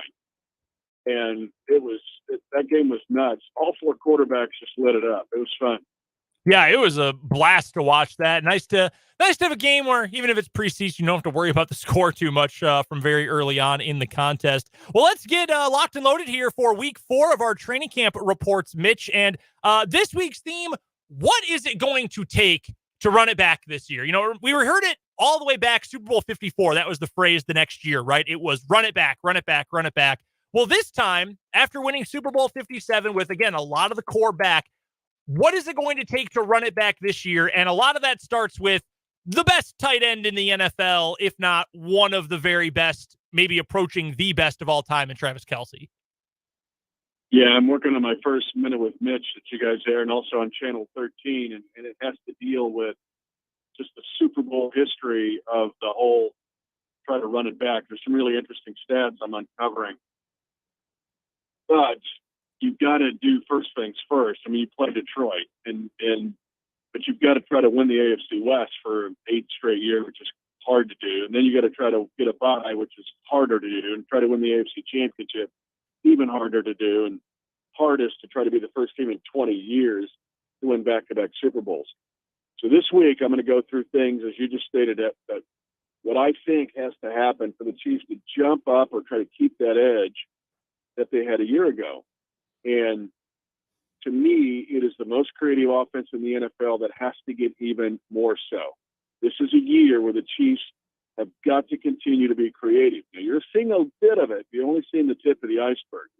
But Travis Kelce, the great tight end, probably benefits the most from Andy Reid's creativity of any player on this roster.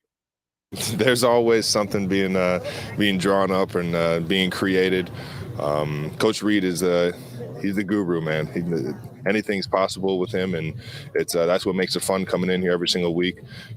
Trick plays where everybody gets a chance to show off their arm or show off their ability to improvise, and it's just it's kind of like the fun testing out. It's kind of fun testing out how creative we really can get here. You see running backs as wide receivers as running backs. You see tight ends as split ends. Quarterbacks line up wide and come in motion. I mean, it's amazing what Coach Reid has done, and he's really, really, really underrated in it. He uses geometry. He's given me a little bit of an explanation. He won't do the full-fledged one for anybody until he's done coaching. But he really uses the geometry of the game to get guys open. It's amazing. And many times Kelce is like the isosceles triangle of the triangle. I mean, he's the main angle, the right angle where it starts. And it's fascinating the way Andy Reid thinks and how he really has revolutionized the offense, I think, in the NFL. So, and this almost sounds like a dumb question given how kind of overarching it is, Mitch, but like, what is there to be more creative with going forward? And by that, I mean, this team runs so many complex routes and concepts, and somehow someone is always open. You'd think with how advanced defensive coordinators and defensive schemes and athletes are, there'd be a way to cover people. But this offense always finds a way for guys to get open. They find ways to create favorable matchups for the running game. And having a quarterback like Patrick Mahomes, who might go down as the greatest of all time someday, that obviously opens up so much. But what can you actually do to be more creative within those structures, given the fact that a lot of your core is pretty veteran at this point. And Mahomes has been around, and Kelsey is a little bit older and has been around. Andy Reid's been coaching for 25 years. Where can that creativity be sparked from beyond just, well, let's try some new routes? Formations, where you utilize personnel, where they start, where they end up prior to the snap. It's a little bit of the Rashee Rice, Sky Moore phenomenon, where you can do a bunch of different things with those guys. And then, and I'm going to get into this tomorrow night more, because I've watched Isaiah Pacheco. By the way, he took his yellow shirt off today. He was in the full regular uniform and got a lot of the runs in 9-on-7 inside run drill, which was a really good sign to see. So no more yellow shirt for Pacheco. But I'm going to get in tomorrow night of where he has to go, which is another part of the evolution, or the more being more creative in this offense. How you attack the second and third level in unconventional ways. And I know it sounds weird. I can't tip the whole hand here, but there's a bunch of stuff coming of using the personnel that they have. Justin Jefferson's not on this team. Jamar Chase is not on this team. And if you keep winning Super Bowls or playing Super Bowls, it's tough to get those guys, because those are first-round players. But that does not mean you cannot be explosive. And this year, without a veteran wide receiver, or anybody that's got any kind of, I guess Marquez Valdez-Scantling would fit the role, but you've got to figure out ways to get players in positions where they can make a big play. And that's what Andy Reid has done by design, and also by how he's shaping with formation. It's going to be fun to watch it, because there's some stuff I've never seen before that Andy Reid has thought of to use this season. Mitch Holthus is our guest, the voice of the Kansas City Chiefs, joining us for another training camp report here on 580 Sports Talk, brought to you by our friends at Hy-Vee and Azuric Credit Union. Mitch, Patrick Mahomes does things every game, even in preseason games, that you swear you've never seen before. On Saturday, it was seemingly levitating over the sideline while throwing a pass, scrambling to his right, taking off inbounds, and while his body was completely over the sideline, making a throw back into the field of play that not even a receiver or defensive back expected, because that's what Patrick Mahomes does, is the unexpected.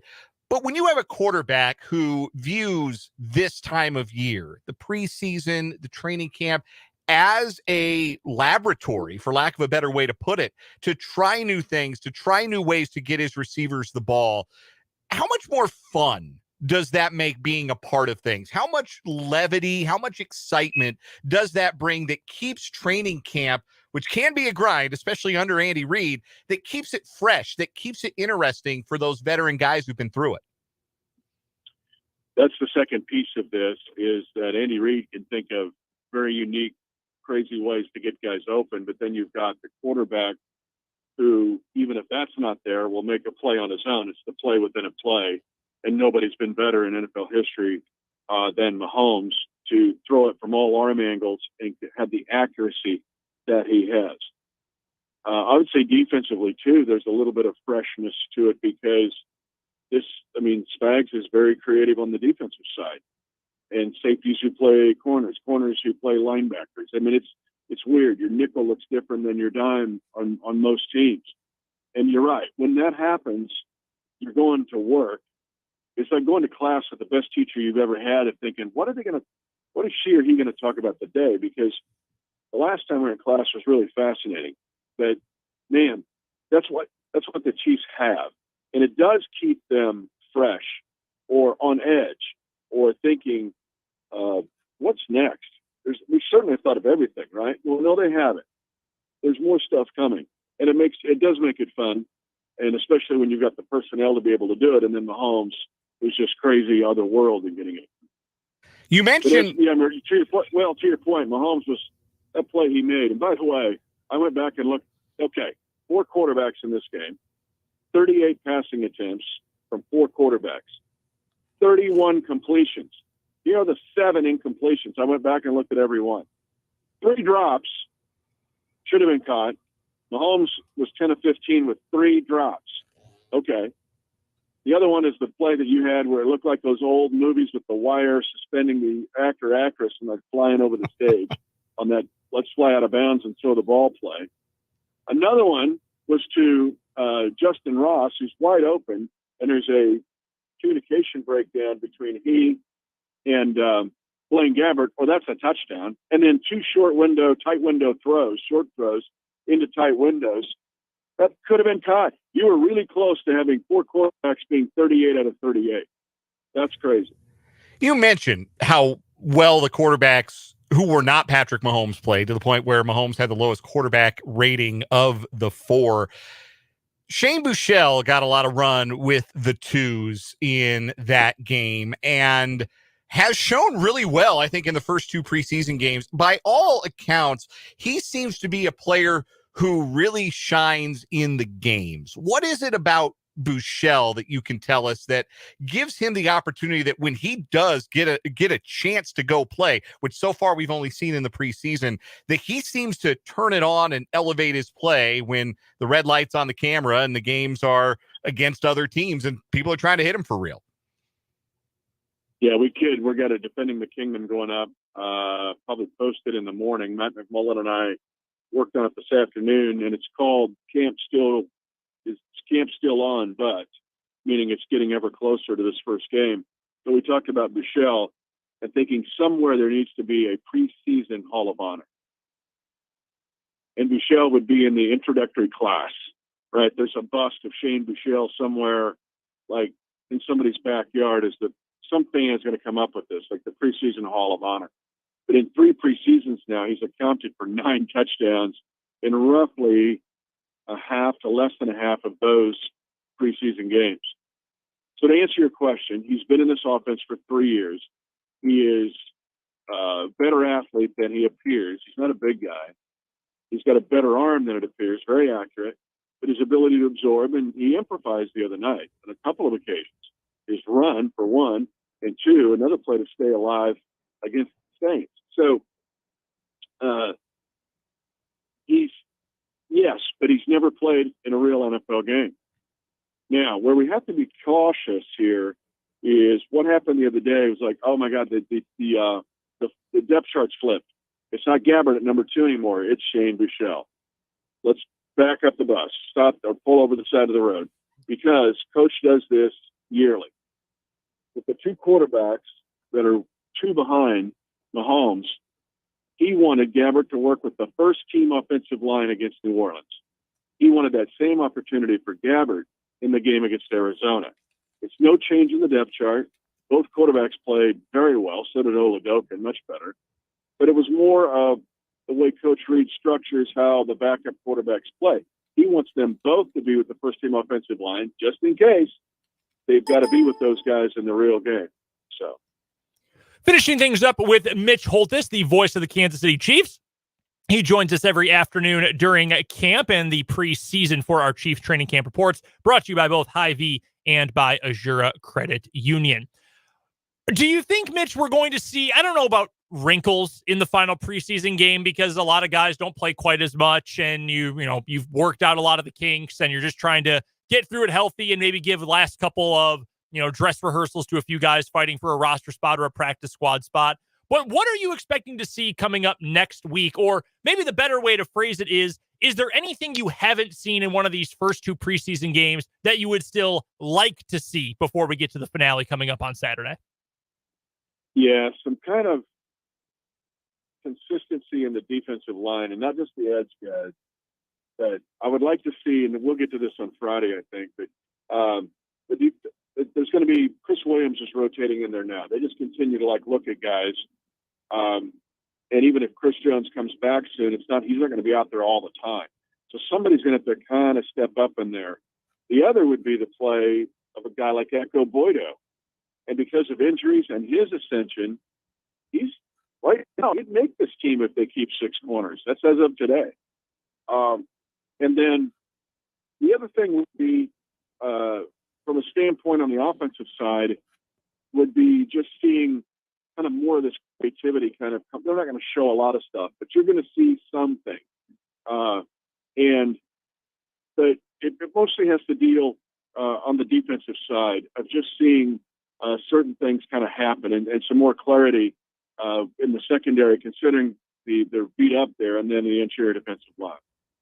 All right, this is not a Chiefs question, Mitch, but it is a football question because we are getting very close to not only the NFL season, but your favorite season as well, Kansas high school football. How's Smith Center going to be this year?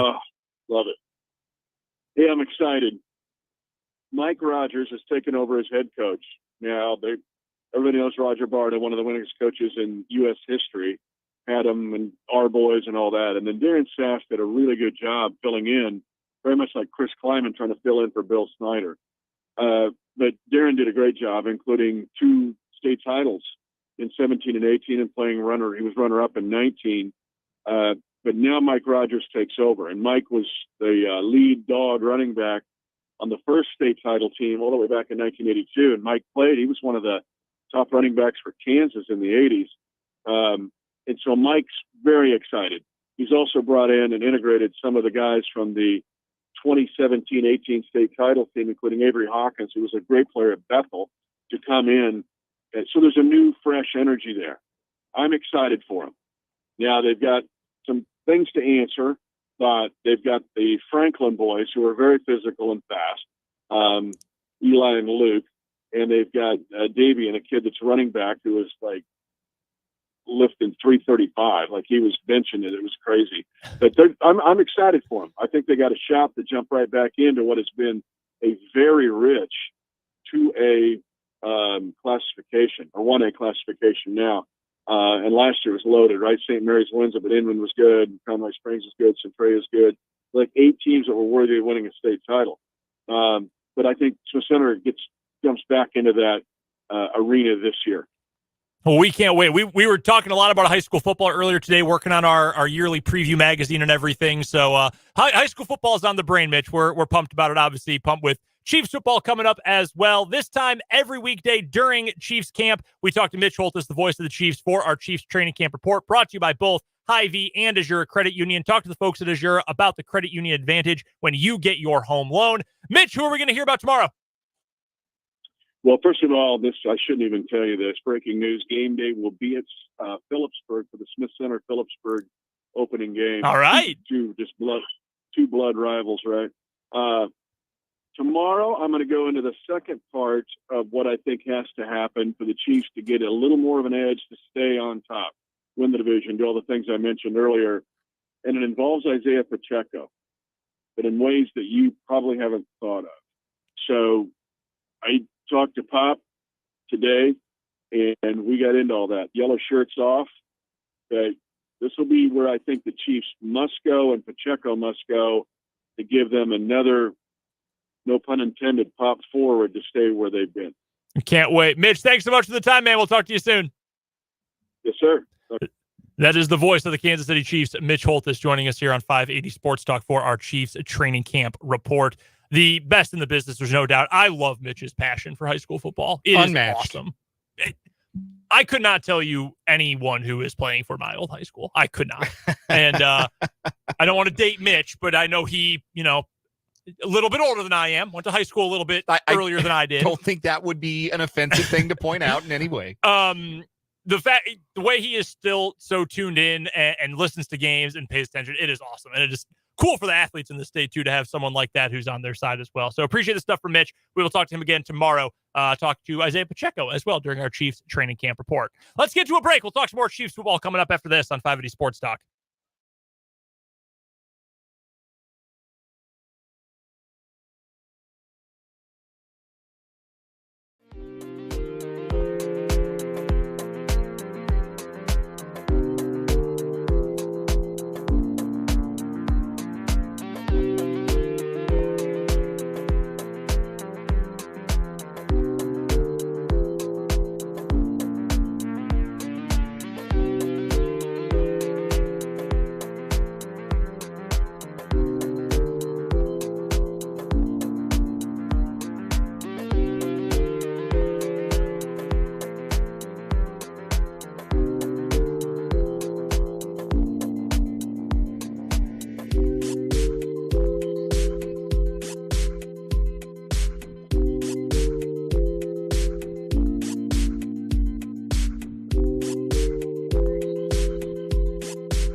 Finishing up 580 Sports Talk on this Monday, I'm Brendan. He's Dan. Your text still welcome, 785-272-9429. YouTube comments as well. Our channel's called, fittingly, 580 Sports Talk on YouTube. You all know it's hot, so congrats on being aware of that. But breaking news. For real, if you can go inside and you have that opportunity today, please do. It is unbelievable, just unbearable, unbelievable outside. I know a lot of you do not have that option, whether you work outside. I was driving into work today, and I saw some of the road construction on 470. And I thought, man, I feel for you guys out here so much because it seems unbearable. And I hope you are done as soon as possible so you can get inside. Right. So if you have the opportunity today, please go inside. If you have a job that is exclusively outdoors, you're working on the farm, on the ranch, construction, whatever it might be, feel for you today. Please stay hydrated because holy cow, it is hot out there. We talked about it earlier in the show that Lawrence was the hottest place on earth a couple of times this weekend. Yeah. I did not leave the apartment yesterday except to go to the dumpster. I had to take food trash after dinner out to the dumpster. I took like 80 steps and thought, okay, well, this is it. Like I might not make it inside again. This might be it for me. It is absolutely brutal out there. I saw a picture today. This was from, I believe it was Glenn Kinley from KSNT who tweeted this out, that the Holton football team, and I'm sure they're not the only ones, but he took a picture. He was visiting Holton today. They were practicing in their gym for football practice today because it's too hot to be outside. Then again, I'm sure plenty of teams are doing that in the area. They were practicing at 5 a.m. today to try to beat the heat. I do not blame you guys. And it sounds crazy, but it is just smart because, woof, I would not want to be out there practicing right now. No, thank you. Real quick, before we get to our final break here, Dan, final thought, takeaway, final lasting image to you from this game on Saturday between the Chiefs and Cardinals? Final lasting image for me is that every one of the Chiefs quarterbacks had a pristine white uniform when the game ended. Like they'd probably even have to wash it. Maybe that's not entirely true. I think Chris, is it Oladokun? I think it's Oladokun. I think he did slide on a running play, so maybe he did need a little detergent on the game uniform. But this offensive line is doing some work, man, and this should be, as we've kind of had our eye on, the first five, provided health, of course, which is always, it's football, but providing good health for the first five on that offensive line. I think saying it's a top 5 line in the league might even be underselling it. I think the ceiling is maybe number 1. And if you give Patrick Mahomes that much time to make the things happen that Patrick Mahomes can make happen, this is going to be an extremely prolific offense. Yeah, no, it's going to be great. And I still think this wide receiver core as a unit has the chance to be pretty great this season. And I think the sum of the parts is greater than the individuals here because there's no one who looks to be a star. Maybe Rashee Rice becomes that because I think there's really something special there. And I think he can be a yak monster for this team, but you've got his ability after the catch. You've got Sky Moore, who I think can be a great possession receiver out of the slot. You've got MVS who can go deep and block. You've got Justin Watson, who's a good, take the top off the defense, to use that cliche guy, a good vertical stretch option type of guy. I think Justin Ross is going to have a spot on this team. I think Richie James is going to be used in creative ways. So you don't have a true superstar, but you've got so much depth. You've got so many guys who kind of like on defense. We talk about secondaries. We talked about it today even, where it is so matchup dependent who might play in one spot versus another, who might play in the slot versus the boundary. There will be games this season when Trent McDuffie, I almost called him Marcus McDuffie, the former Wichita State Shocker. Very incorrect. Very. When Trent McDuffie is going to play on the boundary, I would assume most games, he's going to play on the boundary. There are going to be some games where the toughest matchup is going to be out of the slot, and you're going to have to put your best cover man in the slot. We talk about that with defense and cornerback matchups all the time, or safety matchups too. It might be like that for the receivers for the Chiefs this year, where, hey, look, we're playing a team that does a great job of limiting deep balls. They do a great job of limiting explosive plays. So what are we going to do? We're going to use our tight ends a bunch. We're going to use Sky Moore, and we're going to use a bunch of Richie James this week. Those guys are going to be perfect matchups for this. Then we're going to play a team that plays a lot of press, and you can beat them deep. They do give up explosive plays. Justin Watson, Rashee Rice, MVS, you guys are going to go nuts this week.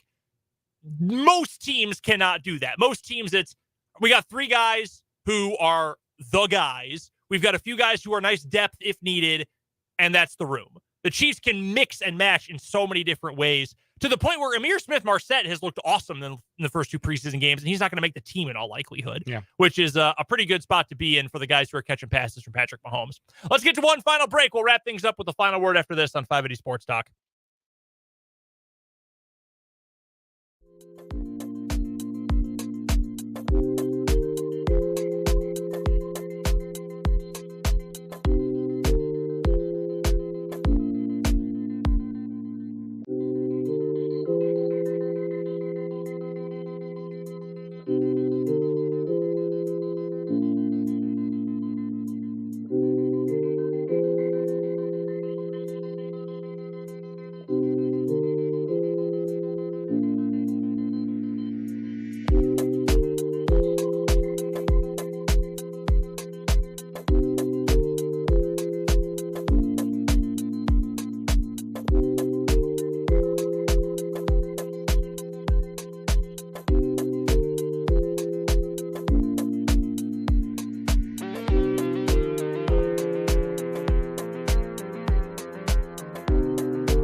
Real quick final word to get out of here on this Monday afternoon, Dan. Kind of digging Shane Buechele. You know, I don't know if he's going to be the number 2 quarterback, but something about him I like. I like watching him play.